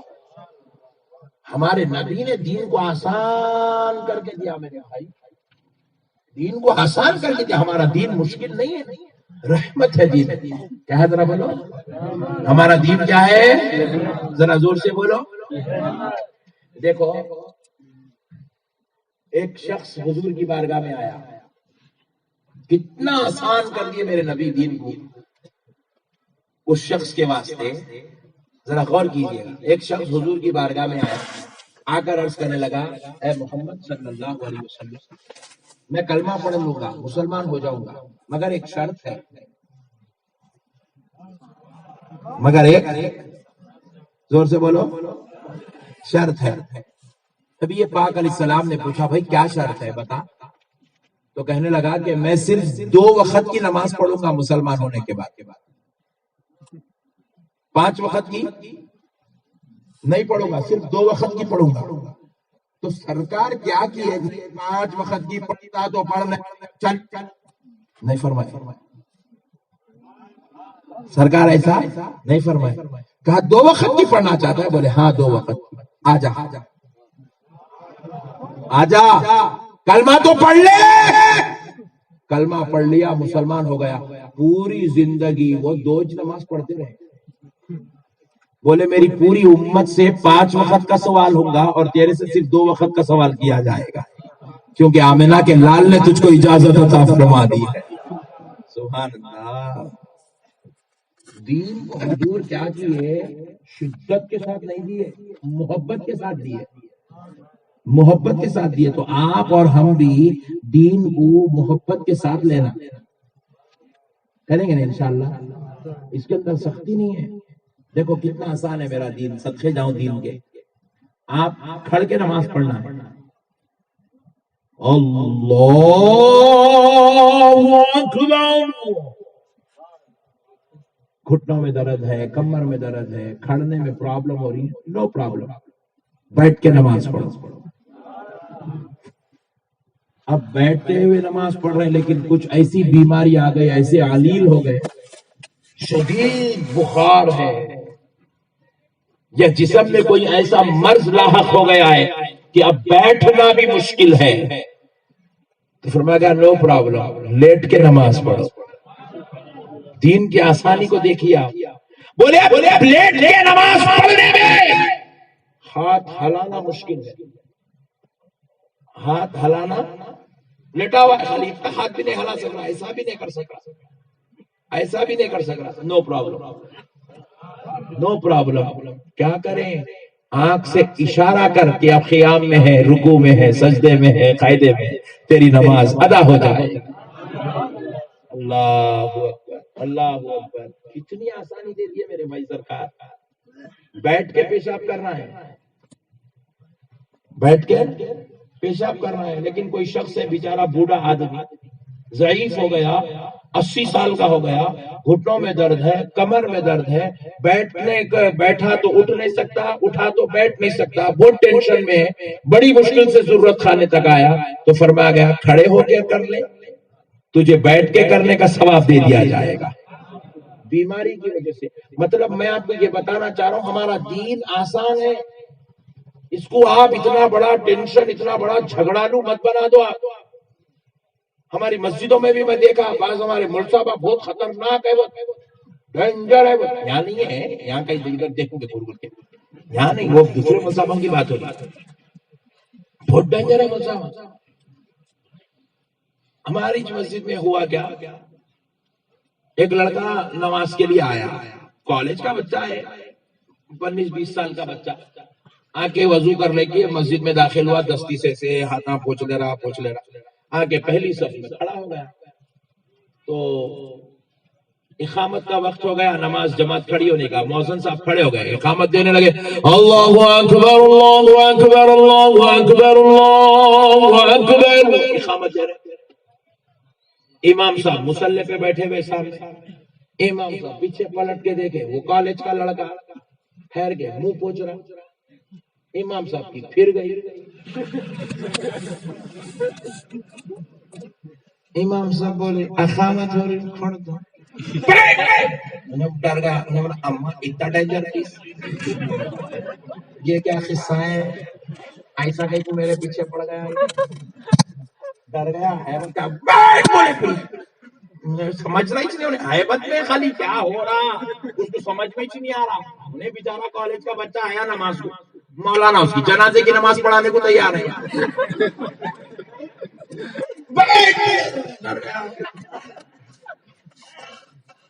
پھر انہیں بیٹھ رہا نہیں، حیبت میں ہے، مؤذن صاحب کو بولے ایک خاموش بیٹھ، روک اقامت روکا دی، جا انہوں مؤذن صاحب اشہد ان محمد رسول اللہ تک پہنچ گئے، پھر رکا دی، ارے کیا تو میرے بڑے بھائی میں آیا کبھی نہیں تو نماز کو کوئی تہجد کے پیچھے پڑ گیا میرے، تو صدر صاحب پیچھے سے آ کے بولے بیٹے ادھر آؤ، کہ باہر بلا کے لے جا کے بولے بیٹا نماز میں حیا علی الصلاۃ پہ اٹھنا سنت ہے بیٹے، حیا علی الصلاۃ تک بیٹھ کے اقامت سننا سنت ہے بیٹا، حیا علی الصلاۃ تک بیٹھنا سنت، حیا علی الصلاۃ پہ اٹھنا سنت۔ ایسا وہ حوالہ پھر ایسا بول سکتا تھا نا میرے کو، بیٹھ بیٹھ بیٹھ روٹی کے جیسا چیخا مار رہا، یہ کون سا طریقہ ہے؟ ڈاکو ہے کیا؟ نہیں امام ہے، ڈاکو ہے۔ پھر آیا بیٹھا بیچارہ حیا علی الصلاۃ پہ اٹھا، تو مطلب دین ہمارا محبت کے ساتھ ہے، ہمارے دین میں ایسے آوازہ نہیں ہے، دین کے اندر دین جو ہے ڈینجر لوگوں کا نہیں ہے، دین محبت کا نام ہے، اخوت کا نام ہے، پیار کا نام ہے، اخلاق کا نام ہے، محبت کا نام ہے، معاف کرنے کا نام ہے، درگزر کرنے کا نام ہے، ایک دوسرے سے محبت شفقت کرنے کا نام ہے، بڑوں کی خدمت کرنے کا نام دین ہے، چھوٹوں سے پیار کرنے کا نام دین ہے، اللہ والوں کا ادب کرنے کا نام دین ہے، مصطفیٰ پر جان نثار کرنے کا نام دین ہے، اللہ کی عبادت کرنے کا نام دین ہے۔ ہم رحمت للعالمین کی امت ہے بھائی، ہمارے پاس ہندوؤں سے بھی نفرت کرنے کی اجازت نہیں ہے، ہمارے مذہب میں ہندو سے نفرت کرنے کی اجازت، ہندو سے محبت کرنے کا حکم ہے ہمارے پاس، ان سے محبت کرو، ان کو خرید کرو، اخلاق بتاؤ، اپنی تعلیمات سکھاؤ، اپنا کردار دکھاؤ، اپنے نبی کا اسوہ سناؤ، ارے تم ایسے بن جاؤ وہ یہ سوچنے پہ مجبور ہو جائے 1400 سال بعد پیدا ہونے والے فالوور کا یہ عالم ہے تو آمنہ کے لال کا عالم کیا تھا ہو۔ نفرت نہیں ہے میرے بھائی، ہمارے پاس نفرت نہیں ہے، اور ہندوستان تو محبت کا مرکز ہے، دیکھتے نہیں آپ، ایک مسجد ہے، مسجد کے بازو مندر ہے، پھر مسجد کے ادھر بازو رائٹ سائڈ میں مندر، لیفٹ سائڈ میں چرچ، بیچ میں میاں بھائی، ہم لوگ ایسے ہمارے پاس نفرتیں نہیں ہے، ادھر سلام پھیرے ہم ادھر سلام پھیر رہے ہیں، اس کو توڑ دو، اس کو توڑ دو، نعوذ باللہ، نہیں، ہمارے پاس توڑم تاڑی کی بات نہیں ہے، اخلاق دکھانے کی بات ہے، کردار دکھانے کی بات ہے۔ ارے مسلمانوں ذرا غور کرو، میرے سرکار غریب نواز ہندوستان کو تشریف لائے، کتنوں کو کلمہ پڑھائے؟ 25-50 کو پڑھائے، 200-400 کو پڑھائے، 1000-2000 کو پڑھائے، نہیں مسلمانوں، میرے غریب نواز نے 90 لاکھ لوگوں کو کلمہ پڑھایا، کتنے؟ 90 لاکھ لوگوں کو کلمہ پڑھایا، مگر غریب نواز نے تلوار دکھا کر کلمہ نہیں پڑھایا، ڈرا کے کلمہ نہیں پڑھایا، دھمکا کے کلمہ نہیں پڑھایا، ارے غریب نواز نے کلمہ پڑھایا، خدا کی قسم اپنے اخلاق دکھا کے کلمہ پڑھایا، اپنی محبت بتا کے کلمہ پڑھایا، اپنا نورانی چہرہ دکھا کے کلمہ پڑھایا۔ کیا اخلاق کے ہوں گے میرے غریب نواز کے، جو غریب نواز کو دیکھا انہیں اپنا مذہب چھوڑ دیتا تھا، غریب نواز کا ہو جاتا تھا، غریب نواز کا مذہب اختیار کر لیتا تھا، جو مذہب کی تعلیم غریب نواز پہنچا ایکسپٹ کر لیا۔ بات کیا تھی؟ اخلاق میرے غریب نواز کے وجہ سے۔ اخلاق پہ بات، ایک اچھی بات سنا کے آگے بڑھو۔ بولو جی، ہمارے کو کتنا بھی بولو کچھ بھی ٹھس سے مسئلہ تھا، وہی گھر میں جانا، گالیاں دینا، بچوں کو مارنا، بیگم کے اوپر پکار لینا، اماں کے ساتھ لڑنا، بابا کے ساتھ لڑنا، بھائیوں کے ساتھ بدتمیزی کرنا۔ مسلمانوں کے اوپر یہ اللہ تعالیٰ کئی کو مسلط کرا، معلوم یہ ظالموں کو ہمارے کردار کی وجہ سے، ہمارے بد اخلاقیوں کی وجہ سے، ہماری ضلالت کی وجہ سے، ہماری شریر مزاجی کی وجہ سے، ہماری گندی طبیعتوں کی وجہ سے اللہ نے آج ایسی قوم کو ہمارے اوپر مسلط کر کے رکھ دیا۔ آج یہ قوم ہماری ایک ایک ایکٹیویٹیز کے اوپر جو ہے زیادہ ہم کو جو ہے ستاتی ہے۔ میں کئی وقت غور کر کے دیکھتا ہوں، میرے سے سامنے ایئرپورٹ پہ میرے سے سامنے 3-4 جنے، انہیں جا کے انہیں چیکنگ کروا رہا ایئرپورٹ پہ، تو وہ بیچارے ملٹری والے صاحب، آرمی والے مشین لے کے یوں کر کے چھوڑ جاؤ، پھر اس کے جا تیسرا جا، اب اپن چوتھے لو مولانا، پھر آ رہا نیچے سے اوپر سے نیچے سے، سائڈوں میں پھر آ رہا، بازو پھر آ رہا، سامنے پھر آ رہا، پیچھے پھر آ رہا، نیچے پھر آ رہا، اوپر پھر آ رہا۔ مولانا اما رکھ رے بابا، ہاتھ درد ہو رہے بھائی۔ اس کے قصوروار ہم ہی ہیں۔ ہم مسلمانوں نے اپنے کردار کو اتنا غلط انداز میں پیش کیا کہ آج سامنے والا ہمارے اوپر بھروسہ کرنے تیار نہیں ہے۔ ہمارے مسلمان بھائیوں کو عزت سے آؤ، عزت سے جاؤ رہے بولے تو جوتوں میں سونا چھپا کے لاتے، ٹوپی کے اندر جو ہے زیور چھپا کے لاتے، عجیب و غریب کاما کرتے ہم لوگ، اتنے نکلے ہوئے کاما کرتے، اتنے چچورے کاما کرتے، سامنے والا ہمارے اوپر بھروسہ کرنے تیار نہیں ہے۔ کئی وقت وہ تو بڑے کاما ہیں، ڈرگس وغیرہ یہ تو چھوڑ دو، چھوٹی چیزیں چھوڑ دیں ہمارے بچوں کے واسطے۔ اب یہ چورستے پہ آپ پہنچے، ریڈ لائٹ آ گئی، ٹھہرنا نہیں ٹھہرنا؟ آپ کے گاؤں میں ہے ریڈ لائٹ چورستے پہ؟ نہیں ہے، چھوٹا گاؤں میں، بڑے ہوئے جب لگاتے ہو، راجکوٹ لے لو، احمد آباد لے لو، پہنچے آپ، ریڈ لائٹ سگنل پہ دکھی، رکنا نہیں رکنا؟ بولو جی، رکنا بھائی۔ آپ ایک معاشرتی زندگی گزار رہے ہیں، آپ کا ایک فریضہ بنتا ہے کہ آپ قانون کو فالو کریں، رولز کو آپ ایکسپٹ کریں۔ اب ہمارا بچہ وہ لائٹ کو دیکھتا تھا، ریس کرتا رہتا، لائٹ کو دیکھتا رہتا، دیکھتا 20 سیکنڈ ہو گئے ابھی تک نہیں کھلی، کٹ مار کے بھاگ جاتا۔ پولیس والا کیا کرتا، اس کا نمبر دیکھ کے دوسرے سر کا اس کو جو ہے چورستے والے کو کال کر کے بولتا، ایک آرا پٹھا پکڑ لے، اس کو پکڑ دے، پکڑ کے نام پوچھے کیا نام ہے، بولے محمد جاوید۔ اما بدنام کر دیا رے نام تو مسلمان۔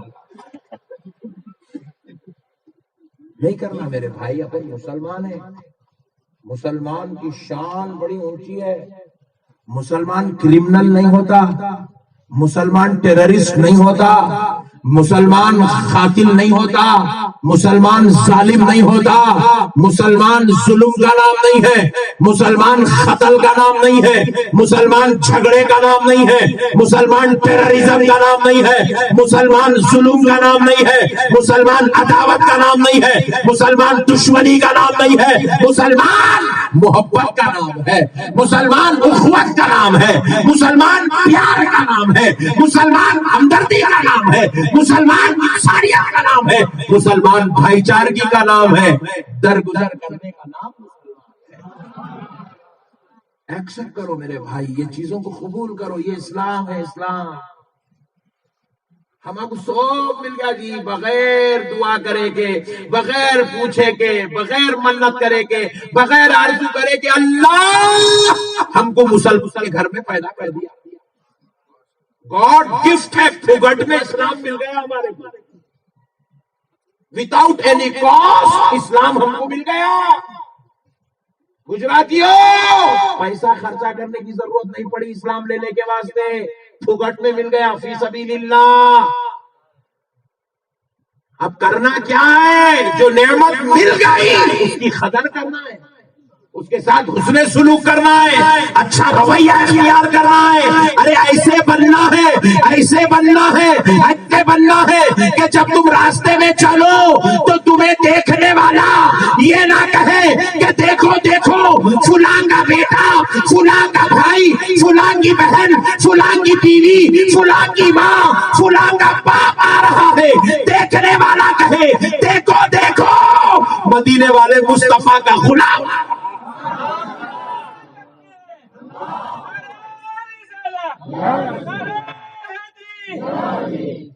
تھوڑا اور لگا دے یار، ٹھہرا سکتے ہیں۔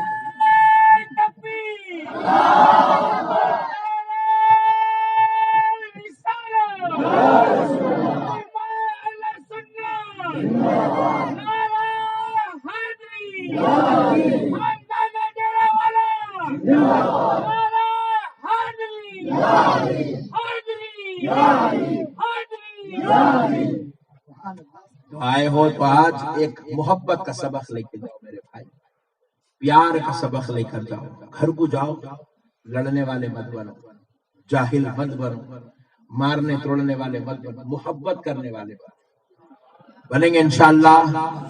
آج کے بعد کون کون جھگڑا کریں گا جلدی ہاتھ اٹھاؤ۔ کوئی بھی نہیں کریں گے، تم لوگ تو شریف لوگ ہیں، تم لوگ نہیں کرتے، ہمارے لیڈیز کرتے بھائی، ہمارے لیڈیز کو جب تک شوہر کو جواب نہیں دی اس کی آتما کو ٹھنڈک نہیں پڑتی، جب تک شوہر کو برا نہیں بولی، اونٹلی نہیں، کہاں گیا تھا عورت کے پیڑے صبح سے آدھا پھر کے آیا، کتنا کھانا کھلایا، جب تک ہماری گجراتی عورت پوچھی نہیں اس کو کھانا ہضم ہوتا نہیں۔ صحیح بول رہا ہوں غلط بول رہا ہوں؟ دیکھیں کتنے لوگ بیچارے تڑپے ہوئے ہیں یہاں پر، ظلم زیادتی کا شکار ہو کے بیٹھے ہوئے ہیں، مفلس ہے تم لوگ، بیچارے ہیں تم لوگ، مجبور ہے تم لوگ۔ اللہ تعالیٰ جس کو کہیں پر بھی مار نہیں کھلایا اس کو جورو سے مار کھلا دے رہا ہے۔ ہمارے بھائی نا بھی بہت خطرناک ہے۔ اب میں ان لوگوں کا ایک بات ایسی بولتا ہوں، ان لوگ بولتے اب بلائے نقشبندی صاحب کو، دوبارہ نہیں بلانا بولتے ان لوگ۔ بولو ایک بات بولتا ہوں، ان لوگ میرے خلاف احتجاج کرنا شروع کر دیتے۔ بولو بولو بولو سبحان اللہ، بولو بھائی، آج نہ ہمت پہ آگا بول دو، آج دو دیکھ رہی ہے، بہت برداشت کر لی اب تک، آج بول دو، حضرت بول رہے۔ اتنے میری بہنیں بیٹھی ہوئی ہیں ماشاءاللہ، یہاں اتنے بیٹھے ہوئے، وہ ادھر کونے میں بیٹھے، ادھر کونے میں بیٹھے، جہاں جگہ ملی بیٹھ گیا اٹھا۔ مگر میں غور کر کے دیکھ رہا ہوں ایک بھی عورت برقع پہن کے بیٹھی ہوئی نہیں ہے۔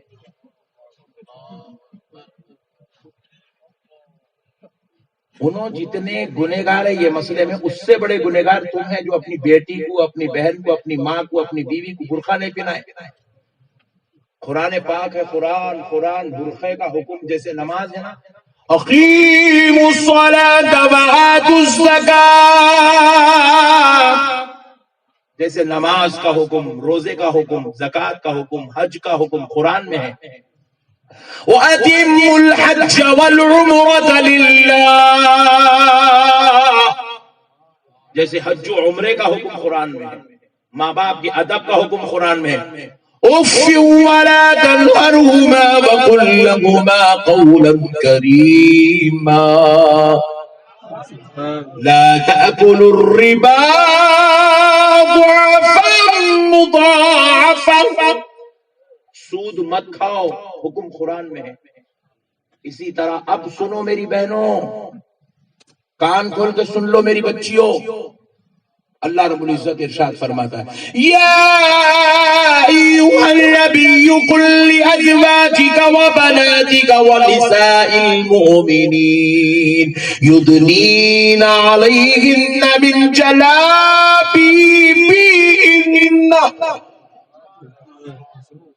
اے نبی صلی اللہ علیہ وسلم، آپ اپنی بیویوں سے، اللہ اکبر، کس سے؟ اپنی ازواج مطہرات سے، اپنی بیٹیوں سے. کس سے؟ سیدہ فاطمہ الزہرا سے، سیدہ زینب سے، سیدہ رقیہ سے، سیدہ کلثوم سے. اور اے میرے نبی ایمان والوں کی عورتوں سے، یہ سب جتنے بیٹھی ہوئی ہیں اب ایمان والوں کی عورتیں، حبیب ان سب سے کہہ دو، اپنی بیویوں سے کہہ دو، اپنی بیٹیوں سے کہہ دو، میرے مصطفیٰ اپنی ایمان والی عورتوں سے، صحابہ کی بیویوں سے، بیٹیوں سے، بچوں سے، قیامت تک آنے والے ایمان والوں کی عورتوں سے کہہ دو یدنین علیہن من جلابیبہن، جب وہ اپنے گھر کے باہر نکلے سر کے بال سے لے کے پیر کے ناخن تک مکمل طور پر حجاب کر کے برقع پہن کے نکلے. برقعے کا حکم، جلاب کا حکم قرآن کا. مگر آپ پلانے تیار نہیں ہیں اپنی بیٹیوں کو. دیکھ لینا چورستے پہ ٹھہر کے، آج وہ امجد بھائی کی بیٹی ماشاءاللہ لال کلر کے کپڑے پہنی بھائی، ارے لال کلر پہ کیا کالی دونی ڈالی استاد، کیا اوڑھنی دکھ رہی کالی اوڑھنی، ارے میاں ماشاءاللہ وہ کان میں بالا بھی ہے میاں اس کے، ارے گلے میں لچھا بھی ہے. استغفر اللہ. آپ برا نہیں ماننا میری بات کا، جو سامنے والے کی نظر دیکھتی، میں خالی خلاصہ کر رہا ہوں اس کا. ارے میاں آج کیا چپل پہنی میاں نے، بہت زبردست چپل پہن کے نکلی آج.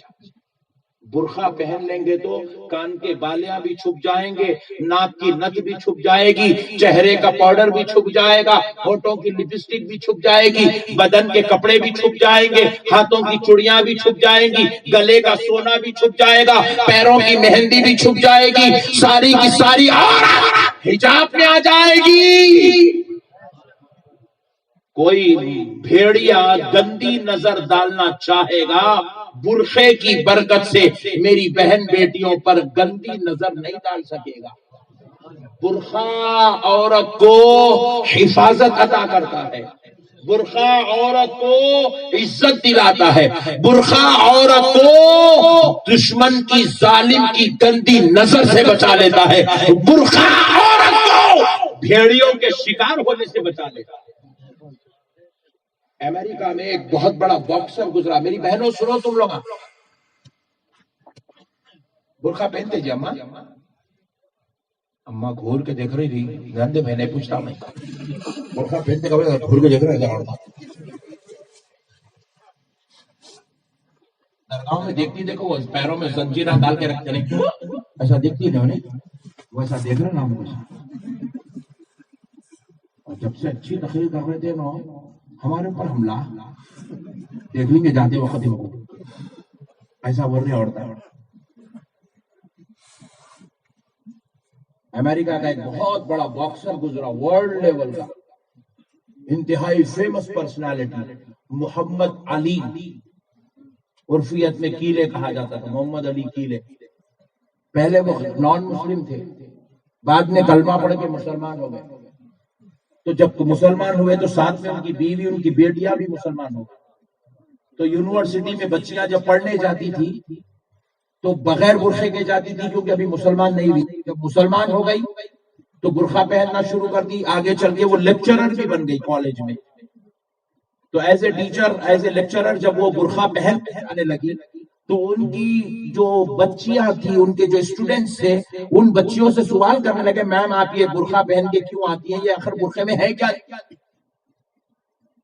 ایک سے الگ اسکرٹس ہے ہمارے پاس، ایک سے الگ جینس ہے، ٹی شرٹ ہے، لیڈی ویئر ہے، آپ وہ سب چھوڑ کے برقع پہن کے آتی ہے، بات کیا ہے؟ تو محمد علی کیلے کی بیٹیاں کیونکہ ابھی نئے نئے تھے اسلام میں اور ان کو اتنی نالج نہیں تھی برقع کیوں پہنتے ہیں، تو انہوں نے جواب نہیں دیا، بولے بیٹو کل اس کا جواب تمہیں کل دیا جائے گا۔ آ گئی واپس کالج سے، آ کر اپنے باپ سے پوچھی محمد علی کیلے سے، بولے بابا یہ برقع کیوں پہناتے ہیں، برقع آخر کیوں پہنتے ہیں، اس کی وجہ کیا ہے؟ کالج میں اسٹوڈنٹ سوال کر رہے ہیں، سمجھانا ہے، کیا سمجھاؤ؟ تو محمد علی کیلے نے ایک بڑی بات کہی، صاحب عالموں کے دلوں پہ چڑھ گئی، پوری دنیا میں مشہور ہوئی ہوگا، بڑے بڑے میگزینز میں اس کا یہ کلام چھپا تھا۔ کیا کہا محمد علی کیلے نے معلوم؟ کہا بیٹی تم چپل پہنتی ہو؟ بولے ہاں پہنتی ہے۔ قیمتی ہوتی ہے؟ بولے ہاں قیمتی ہوتی ہے۔ کہاں رکھتی ہو؟ بولے دروازے کے باہر۔ چپل قیمتی ہے مگر پیر میں پہنے جانے والی چیز ہے تو باہر دروازے کے باہر رکھا جاتا ہے۔ کپڑے قیمتی ہے، اتارتے ہیں دھو کے باہر سکھایا جاتا ہے، لیکن بیٹی تم ہیرا پہنتی ہو، اتار کر باہر نہیں ٹنگایا جاتا۔ سونا پہنتی ہو، دروازے کے باہر نہیں لگایا جاتا۔ بیٹی یہ ہیرے، یہ جواہرات، یہ سونا، یہ چاندی پہننے کی اتنی دیر پہنا جاتا ہے، بعد میں اس کو نکال کر تجوری میں رکھا جاتا ہے۔ بیٹی ہیرے کا مقام الگ ہے، چپل کا مقام الگ ہے، جماعت کا مقام الگ ہے، کپڑوں کا مقام الگ ہے، اور اللہ نے عورت کو چپل کا درجہ نہیں دیا، ہیرے کا درجہ دیا ہے۔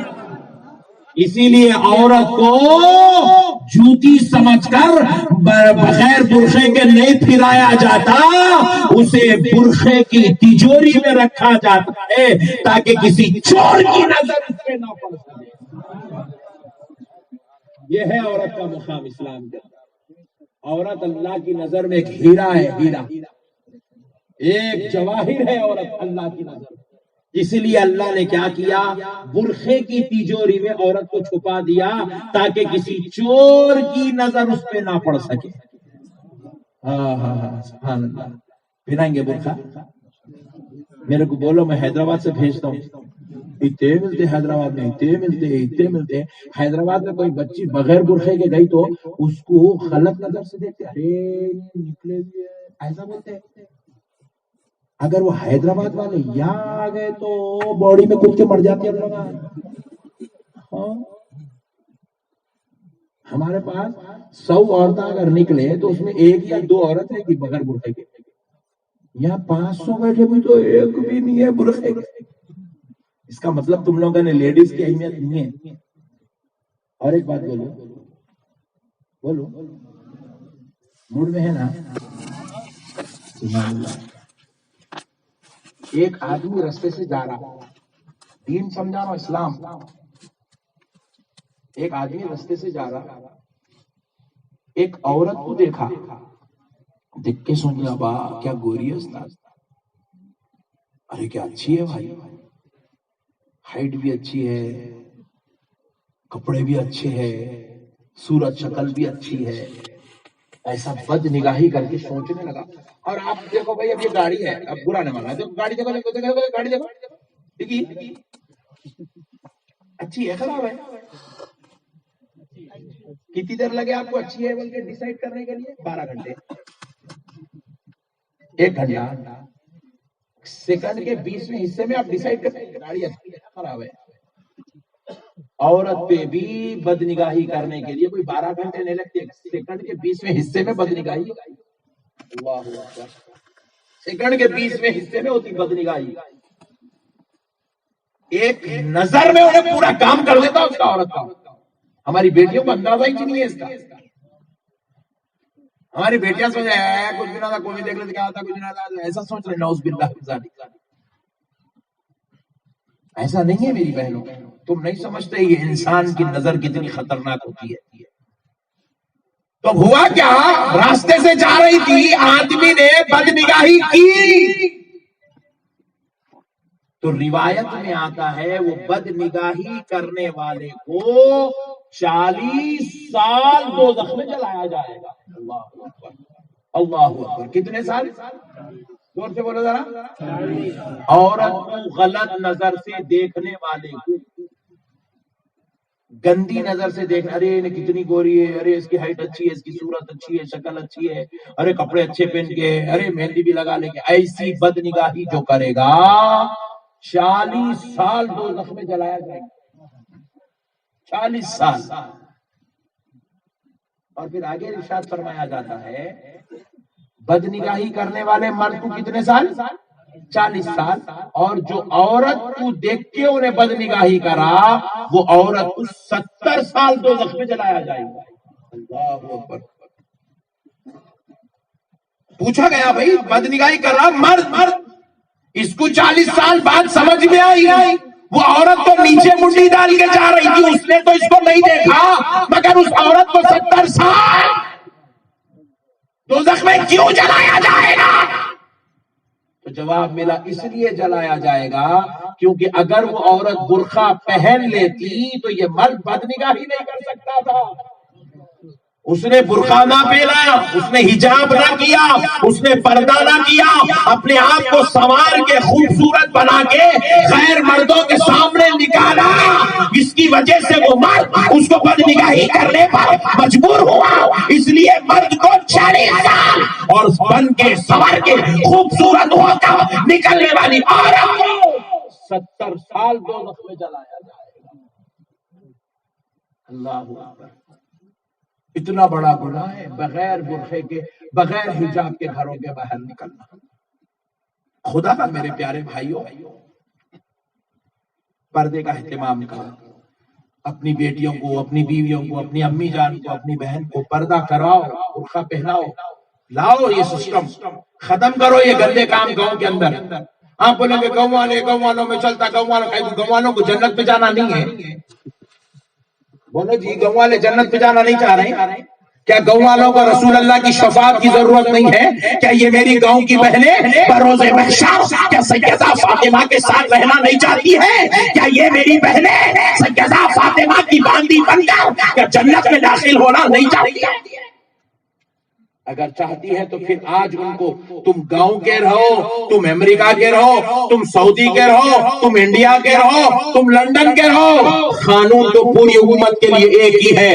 چاہے عورت غریب ہو، چاہے عورت امیر ہو، چاہے عورت چٹی ہو، چاہے عورت لامبی ہو، چاہے عورت گوری ہو، چاہے عورت کالی ہو، چاہے عورت دبلی ہو، چاہے عورت موٹی ہو، پردہ تو کرنا ہی کرنا ہے. یہ میرے مصطفیٰ کا قانون، یہ اسلام کا نظام ہے. پردے کے بغیر عورت کا گزارا نہیں ہو سکتا. خدا کی قسم نہیں ہو سکتا. صحابیات جب پردے کا حکم آیا تو آمنہ کے لال نے عورتوں کے بیچ میں اپنے بیچ میں پردہ کھینچ دیا. ساری کائنات کا آقا ہو کر جب پردہ کھینچتا ہے، تمہاری میری کیا اوقات ہے میرے بھائی؟ کیا اوقات ہے ہماری جو ہماری بہنوں کو ہم پردہ نہیں کرواتے؟ آپ بولیں گے مولانا آپ کو تو معلوم ہی چھنا عورتیں کتنے ڈینجر رہ جائیں. سنتے چھنے مولانا، کتنا بھی بول لو پردے کے بارے میں نہیں سنتے. تو پھر آؤ میں آپ کو ایک ترکیب سکھاتا ہوں برقع پہنانے کی. عمل کرتے ہیں؟ بولو جی جینٹس تم لوگا کرنا، تم لوگا عمل کرے تو تم لوگا کرتے، تم کوشش کرے تو انہوں پہنتے ہیں. کریں گے انشاءاللہ. کل سے قانون لاگو کر دو گھر میں، اگر آپ باہر جاتے وقت برقع پہن کے جائیں گے تو میں آپ کے ہاتھ کا کھانا کھاؤں گا.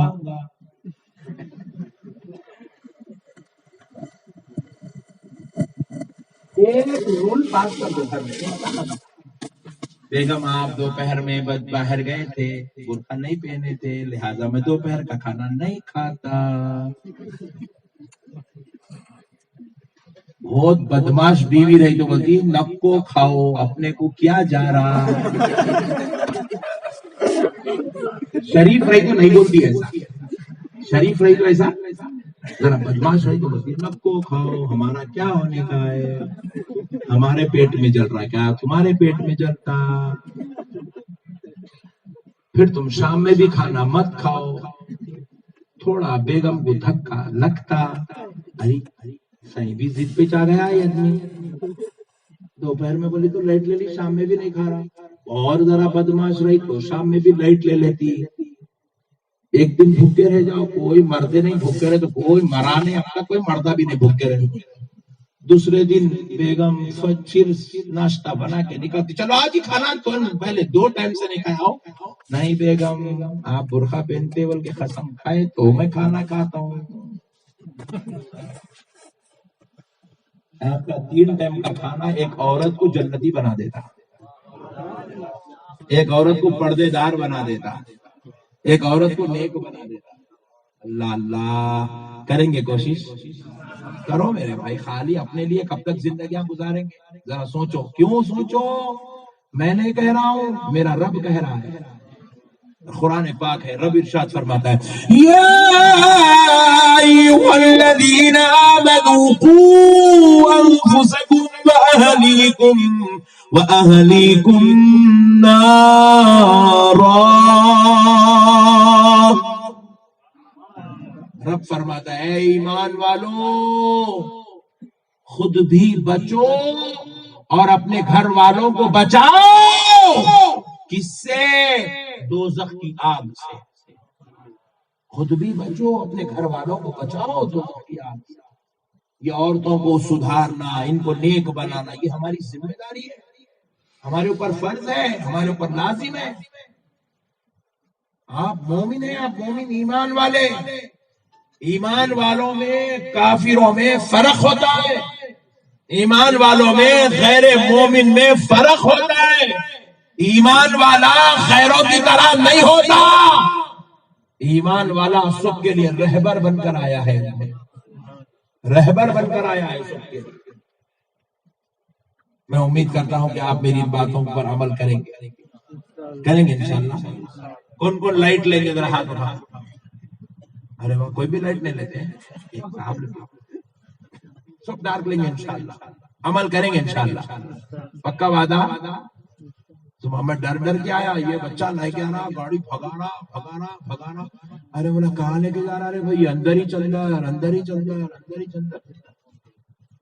آپ یقین نہیں مانیں گے، کل رات میں 2 بجے سفر شروع ہوا میرا، تو میں اب جا کے 10 بجے پہنچا آپ کا، حالانکہ پھر میں فلائٹ سے جا رہا ہوں، بیچارہ ہندوستان کے وہ کونے میں تھا، میں یہ کونے میں پکڑ کے کھینچ کے کڈنیپ کر کے لائے میرے کو لوگ۔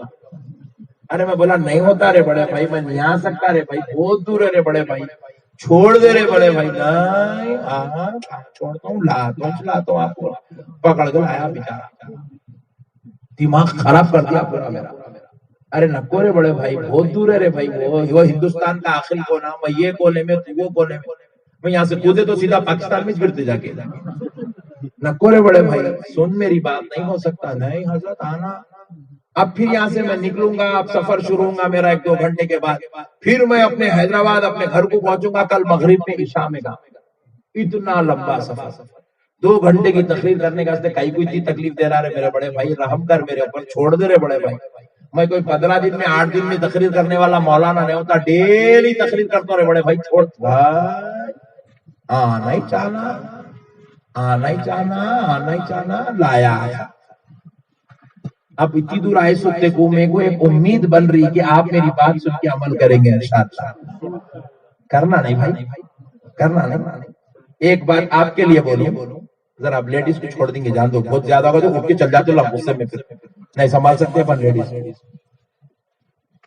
ایک آپ کے اوپر ایک پیر صاحب تھے، ان کے پاس ایک ہسبینڈ وائف دونوں آئے، آ کے بولے سرکار آپ ہم دونوں کی طلاق کرا دیجیے۔ ارے باپ رے باپ، پیر صاحب بولے ارے اتنا ڈینجر کہیں کو میاں، کہیں کو لڑ کے مر جا رہے ہیں دونوں کا، کہیں کو طلاق کی بات آ گئی، کتنے بچے ہیں تمہارے؟ 2 بچے ہیں صاحب۔ ارے 2 بچے رہنے کے بعد طلاق کی بات کیوں آ گئی؟ کتنے سال ہوا شادی ہو کے؟ 8 سال ہوا صاحب، پھر اب طلاق کی بات کیوں؟ شوہر بولتا صاحب یہ اتنی جاہل عورت ہے، میرے کو خالی جوابات دیتے رہتی، میرے خلاف جاتے رہتی، میرے پیچھے پکارتے رہتی، برتنہ پٹکتی، گھر میں بوڑھا اتھڑ کر دیتی۔ پھر بچی کو پوچھے کیا کہ اماں انہیں طلاق پوچھ رہا، تو کیا بولتی؟ میرے کو بھی نہیں رہنا یہ شیطان کے ساتھ، طلاق دے دو میرے کو۔ تو کہیں کو ایسا ارے حضرت باہر کام سے آتے کی گھر میں پکارتا، چیخا مارتا، کبھی لکڑی لے کے مارتا، کبھی بیلٹ لے کے مارتا، یہ دلندر کے ساتھ رہنا ہی نہیں ہے۔ حضرت قبلہ دونوں کو دیکھے، دونوں ایک سے بڑھ کے ایک جاہلان دکھا رہے۔ تو پیر صاحب کیا کرے، بولے بیٹی تو ایک کام کر، تو ذرا باہر جا، بولے عورت کو بھیج دیے باہر۔ وہ مرد کو بٹھائے، شوہر کو بٹھا کے بولے ارے میاں ایک دیوانے، عورت جو ہے ناقص العقل ہوتی ہے، اس کی عقل تھوڑی رہتی ہے، اس کو ہاں عورت کو عقل تھوڑی رہتی، معلوم اور جی کچھ ہو جاؤ آپ اس میں بھی گور گور کے دیکھ رکھا تم لوگ۔ عورت کو چھوٹی رہتی عقل، اتنی رہتی عورت کو عقل، مرد آدمی کو اتنی رہتی، عورت کی 30 رہتی عقل، چھوٹی عقل رہتی عورت کی، چنی منی۔ بولے میاں عورت ناقص العقل ہے، عورت اگر کبھی پکار لی، غصہ کر لی، بمڑیاں مار لی، دیوانے باتیں کری تو خاموش ہو جانا، رہے دیوانی ہے بلکہ خاموش ہو جانا۔ انہیں پکاری تو اس کے پیچھے پکارتا، پھر انہیں 2 پکارتی، پھر 2 پکارتا، پھر انہیں 4 پکارتی، پھر تو 4 پکارا تو وہ گھر جا کے جھیڑواڑا بن جاتا، خبرستان بن جاتا ہو، جھگڑے کا اڈا بن جاتا ہو۔ میں پکار ایسا عورت کے پیچھے، خاموش بیٹھ جا، دیوانی ہے سمجھ کے خاموش بیٹھ۔ بولے حضرت وہ بڑھتا نہ پھوڑ دیتی جا کے، بولے جاہل رہتی ہے عورت، پڑھی لکھی نہیں رہتی نا، جاہل رہتی، ایسی چیز لیے جاہل کام کرتی۔ تو ایک کام کر، تو میرے کو یہ بتا تیری شادی ہو کے کتنے سال ہو؟ بولے 8 سال ہوئے حضرت۔ تو بولے 8 سال میں اپنی بیگم کی تعریف کتنے وقت کرا پوچھے؟ تو انہیں یوں سوچا، نہیں کرا حضرت۔ کہیں کو کرے گا تیرے کو ہیرونیاں بنا تعریف کرنے کے واسطے، تو فلمہ دیکھتا ہیرونیوں کی تعریف نہ کرتا، اپنی بیگم کی تعریف تو کبھی کرا ہی نہیں۔ تو بولے آج کے بعد یہ سبق یاد رکھ لے، تیری بیگم کا کوئی بھی کام اچھا دکھا، کچھ بھی حرکت اچھی دکھی، کوئی بھی اس کا عمل اچھا دکھا، اس کی تعریف کر۔ کیا بولے اس کی؟ ذرا زور سے بولو، اور ذرا زور سے بولو جی۔ ہاں یہ نہیں آتا مسلمانوں کو، باہر والوں کی تعریف کرتے میاں میں، گھر میں بیگم کی مردہ نکال دے تو تیرا۔ بولے حضرت قبلہ بولے تعریف کر اپنی بیگم کی، جی اچھی بات ہے۔ پھر دوسرا کیا بولے، اور ایک نصیحت کرے، بولے کہ اگر عورت جو ہے جہالت کی وجہ سے پکار لے رہی، غصہ کر لے رہی، برتن نہ پٹک لے رہی، خاموش ہو جا، برداشت کر اس کا۔ تھوڑی دیر پکار لے کے خاموش پڑ جاتی، ٹھنڈے پڑ جاتی، الما ٹھنڈا پڑے، الما ٹھنڈے پڑتے نہیں، ٹھنڈا پڑ جاتی، خاموش جا، پکار مت اس کے پیچھے، انہیں پکاری تو تم مت پکار، پکار لے رہی تو چھوڑ دے اس کو، ہولی ہے انہیں دیوانی ہے، چھوڑ دے۔ جی اچھی بات ہے۔ 2 چیزوں نصیحت کرے، صبر کر، برداشت کر، اور جو ہے اس کو تعریف کر۔ 2 نصیحتیں کر کے چھوڑ دیے، بولے جاؤ 3 مہینے زندگی گزارو، اس کے بعد آنا، دیکھیں گے بولے بعد میں طلاق کرانے کا۔ شوہر کو بھیج دیا، بچی کو بلایا، بیوی کو بلا کے بولے اماں تو ایسا کیسا کرتی ہے؟ شوہر کو جواب دیتی نالائق۔ بولے حضرت کیا کروں، آتا گھر میں پکارتا کہ اماں باہر روڈوں پہ کام کرتا، دھوپ میں، سردی میں، بارش میں کرتا، 4 لوگ آتے، کام کراتے، اچھا کرا نہیں کرا پکار لیتے، غصے میں رہتا۔ آتا تیرا شوہر ہے، تیرے کو کھلا رہا، تیرے کو پال رہا، تیرے بچوں کو کما کے لا کے دے رہا، تیرے کو اچھے کپڑے پہنا رہا، تیرے لیے روزی رزق کا سبب بنے ہوا ہے، تو اگر اس کے پیچھے اگر ایسا پکاریں گی تو پھر اس کی زندگی کیسے گزرے گی؟ اگر غصے میں آ کر شوہر ہونے کے ناطے پکار لیتا، خاموش بیٹھ جا، صبر کر، اس کو برداشت کر۔ بولے جی اچھی بات ہے حضرت، برداشت کرتا۔ اور ایک بات سن، چاہے تیری گردن کٹ جائے، کبھی پلٹ کے جواب نہیں دینا۔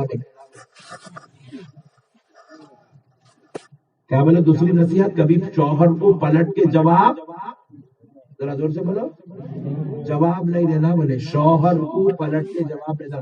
یہ عورتیں بول رہے، وہ حضرت ان کو بولے تھے، ہم کو بولے کیا؟ ہم لوگ تو دیتے جواب پر لینا. عورت کبھی شوہر کو جواب نہیں دینا. تو ہوا کیا؟ حضرت اس کو بھی نصیحت کرے، بولے اپنے شوہر کو برداشت کر اور جواب نہیں دینا. دو نصیحتیں کرے. بولے جاؤ 3 مہینے رہو ساتھ میں، اس کے بعد پھر دیکھیں گے اگر تم لوگوں کی نہیں جمی تو طلاق کرا دیں گے. اب پیر کی بات تھی، پیر کا احترام تھا. بولے اچھی بات ہے سرکار، بول کے کیا کرے، دونوں مل کے چلے گئے گھر کو چلے گئے. جا کے زندگی گزار رہی.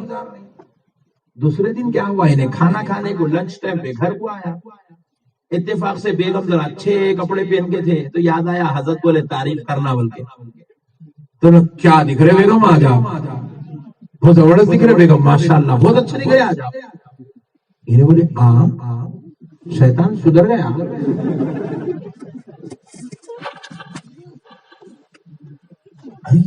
انہیں کبھی زندگی میں میری تعریف نہیں کرا، آج میرے وہ اچھے دکھ رہے بول کے تعریف کرنا.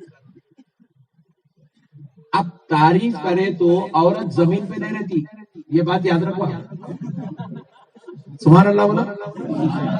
تعریف کرے تو عورت زمین پہ آسمان پہ رہتی، اور آپ لوگ اس کو آسمان پہ رکھو، زمین پہ لکو اتارو تو زندگی اپنی مست چلتی. آسمان پہ رہنے دو اس کو. تو عورت جو ہے تعریف کرے تو آسمان پہ رہتی. اب وہ خوش دال کے کھلا رہی. ارے کھانا چاہیے بھی چاہے تم ذرا دال لو، یہ بھی دال لو، تلے کا گوشت ہے، انڈا تل کے لا رہی، دال بھی کھلا رہی. انہیں بولا انہیں بھی سدھر گئی. بات سمجھ گئے؟ حضرت کا نسخہ دوسرے ہی دن سے کام کرنا شروع کر دیا. اب انہیں ایسی چل رہا، خلوص محبت، میٹھے میٹھے پیارے پیارے باتیں چل رہے. 4 دن کا دن پھر کیا، پھر گئی، باہر سے آیا پھر گیا، اٹھ لیا، خوب غصہ کر رہا، تھوڑ کر رہا، جہالت کر رہا گھر میں آ کر. مگر حضرت کو عورت کو بولے تھے جواب نہیں دینا. خاموش بیٹھ گئی. پکار لیندے دیوانہ کتنی پکارتا کھا پڑے. ابھی نے غور کر رہا، رہی چولہے میں گئی، ابھی نے برتنا پٹکتی، آواز ہی نہیں برتنا پٹکنے کی. پریشان ہوا، کیا ہوا بیگم آپ برتنا نہیں پٹکے؟ نہیں، میرے کو حضرت بولے جواب نہیں دینا، بولے برداشت کرو، بولے میں تیرے کو برداشت کر لی. تو انہیں بولا کیا اچھے اخلاق ہے بیگم آپ کے. تعریفاں شروع کر دیا. پھر خلوص محبت. اب 3 مہینے کے بعد حضرت آؤ بولے نہیں. 6 مہینے ہو گئے، گئیچ نہیں. حضرت قبلہ اس کے بعد جو ہے عرس میں آئی تو پوچھے کیا گیا اماں، کہاں ہے، کیا ہوا، کچھ غلط ڈیسیژن ہے؟ نہیں حضرت صدقے جاؤں آپ کے. کیا ترکیب بتائے حضرت؟ الحمدللہ زبردست چل رہی. بولے عورت جواب نہیں دینا، مرد تعریف کرنا، اور دونوں ایک دوسرے کو برداشت کرنا. کامیاب زندگی کا نسخہ ہی ہے. آپ بولیں گے حضرت میں کو تعویذ دیو، 16 تعویذ آپ پہنے بھی تو کچھ بھی نہیں ہوتا. یہ سب سے بڑی تعویذ ہے. نہیں، ہمارے پاس بھی بہت خطرناک چکر ہے. ایک صاحب کیا بولے، عامل صاحب کا نہیں، عامل معلوم ہے، عامل کا نام بولے میری بیوی میں کو بہت ستا رہی. ایسا 16 لیمبو لا،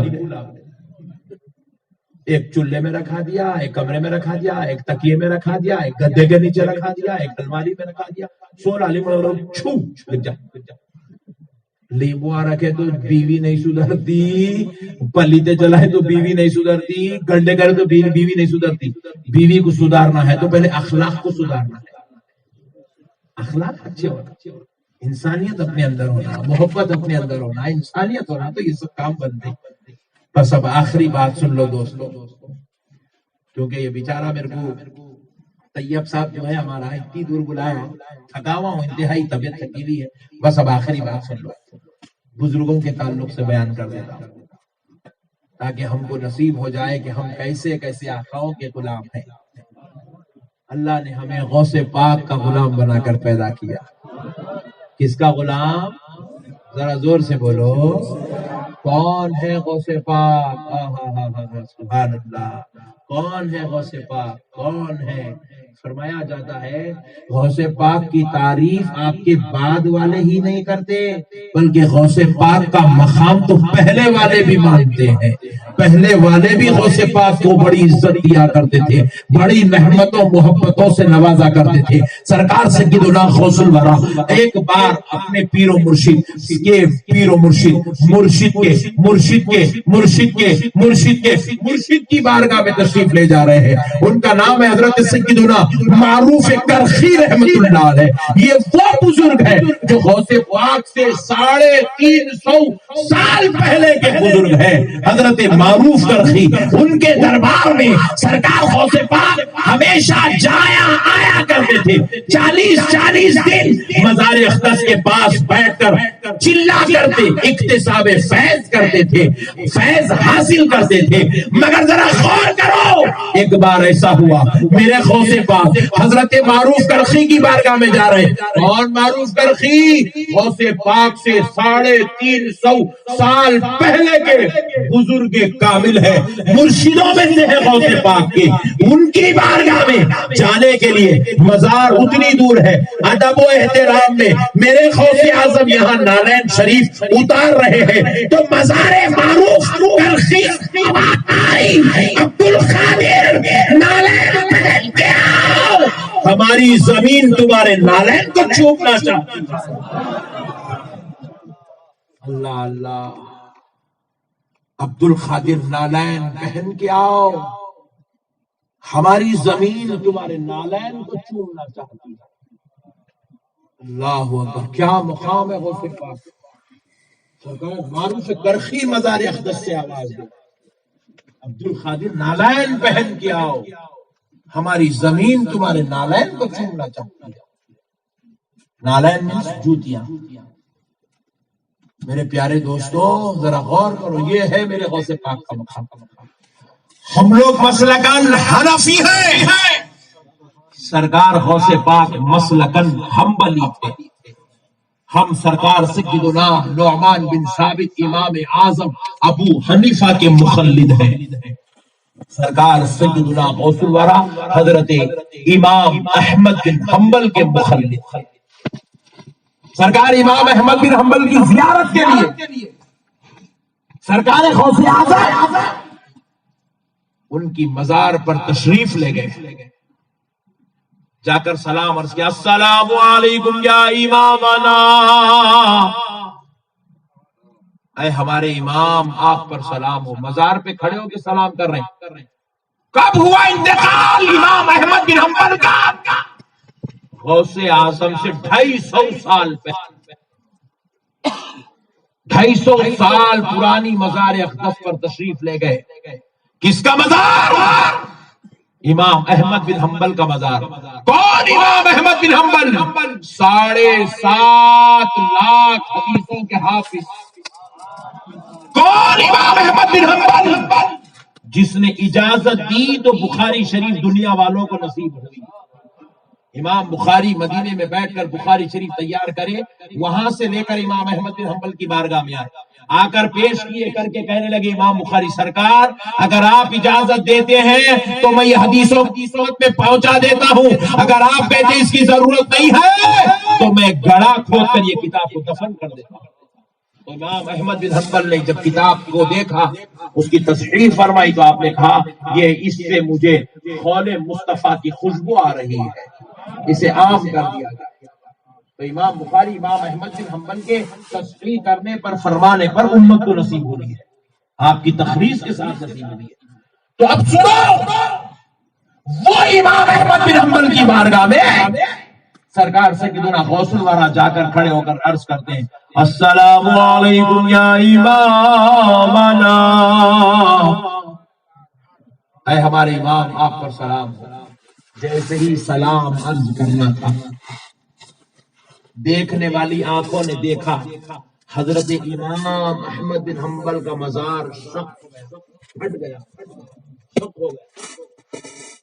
روح امام احمد بن حنبل مزار اقدس سے تشریف لائی، باہر نکلی، غوث اعظم کو ان کے سلام کا جواب دیا، پھر امام احمد بن حنبل کی روح نے غوث پاک کو اپنے سینے سے لگا کر آپ کے ماتھے کو بوسا دیا، دے کر سامنے سے کھڑا کر کے امام احمد بن حنبل کی روح پاک کہتی ہے کہ اے عبد القادر، شریعت میں بھی تم ہمارے امام ہو، طریقت میں بھی تم ہمارے امام۔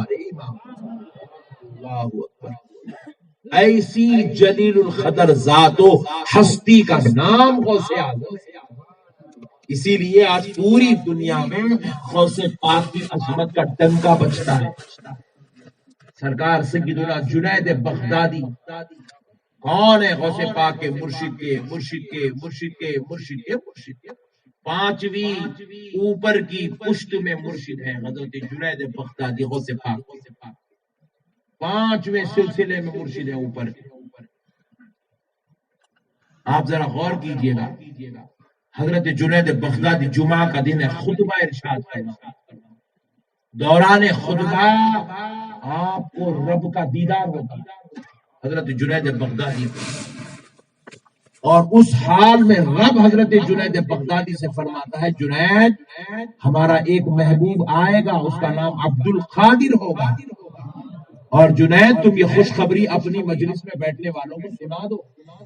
حضرت جنید بغدادی اسی وقت دوران خطبہ منبر سے نیچے لا کر فرماتے ہیں میں آج اس عبد القادر کا احترام کرتا ہوں جس کی وجہ سے مجھے رب کا دیدار ہوا، جس کے توسط سے مجھے رب کا دیدار ہوا۔ ایسی ذات اقدس کا نام عبد القادر جیلانی ہے۔ میں کئی بے وقوف جاہلوں کو بھی دیکھتا ہوں ہمارے سنیوں میں، اپنے مرشد سے محبت ہو گئی تو کیا کہتے ہیں، میرا مرشد غوث پاک کا عکس ہے، غوث پاک کی شبیہ ہے، غوث پاک کے جیسا ہے۔ نعوذ باللہ، اللہ کی لعنت ہو ایسا کہنے والا۔ 14ویں صدی کا مرشد غوث پاک کے جیسا، غوث پاک کی شباہت والا کیسے ہو سکتا ہے؟ کون ہے جی غوث پاک؟ غوث پاک کے روحانی بیٹے ہیں شیخ اکبر حضرت سیدنا محی الدین ابن عربی رحمۃ اللہ علیہ۔ غوث پاک کے روحانی بیٹے ہیں، روحانی بیٹے۔ اللہ نے آپ کو اس مقام میں ولایت کا مالک بنایا تھا کہ آپ صاحب مراقبہ ہو کر ایک دن مراقبے کی حالت میں بیٹھ رہے ہیں، مراقبہ کر کے دیکھ رہے ہیں داؤد طائی کا مقام کیا ہے اللہ کے نزدیک۔ آپ کو نظر آیا، سجدے میں گر شکر ادا کرے، بولے اے اللہ تو نے داؤد طائی کو اس شان عظمت والا مقام عطا فرمایا۔ پھر حضرت معروف کرخی کا مقام دیکھے، اللہ کا شکر ادا کرے۔ حضرت جنید بغدادی، حضرت سری سقطی، حضرت سیدنا معین الدین چشتی، حضرت بہاؤالدین نقشبند، حضرت شہاب الدین عمر سہروردی، سارے ولیوں کے مقام دیکھے، سجدے کرنے لگے، شکر ادا کرنے لگے اللہ کا۔ روحانی بیٹے ہیں غوث پاک کے۔ خیال آیا دل میں، غوث پاک کا مقام دیکھو، اللہ نے ان کو کس مقام کا مالک بنایا؟ تو محی الدین ابن عربی مراقبہ کر رہے ہیں سرکار غوث پاک کا مقام دیکھنے کے لیے، مراقبہ کرے، غوث پاک کا مقام نظر نہیں آیا، پریشان ہو گئے۔ دوسری بار مراقبہ کیے، تیسری بار کیے، چوتھی بار کیے، 10 بار کیے، مقام نظر ہی نہیں آیا غوث پاک۔ 17واں مرتبہ مراقبہ کیے، غوث پاک کا مقام نظر نہیں آیا۔ بے چینی بے قراری کے عالم میں بستر پہ لیٹے، نیند لگ گئی، خواب میں غوث پاک تشریف لا کر فرماتے بیٹا محی الدین آپ ہمارا مقام دیکھنا چاہتے ہو؟ سنو بیٹا آپ ہمارا مقام ولایت نہیں دیکھ سکتے۔ پوچھا بابا حضور کیوں؟ تو حضرت غوث پاک ارشاد فرماتے بیٹا محی الدین سنو، تمہاری ولایت کی جہاں انتہا ہوتی ہے، جہاں اس کے منازل، اس کے مناقب، اس کے مراتب ختم ہوتے ہیں، اس سے کروڑوں منازل آگے ہماری ولایت کا آغاز ہوتا ہے۔ بیٹے تم ہماری تک نہیں پہنچ سکتے، تم ہماری ولایت کو نہیں دیکھ سکتے، اللہ نے ہمیں اس شان کا مالک بنایا۔ یہ ہے غوث پاک سرکار۔ اللہ اکبر۔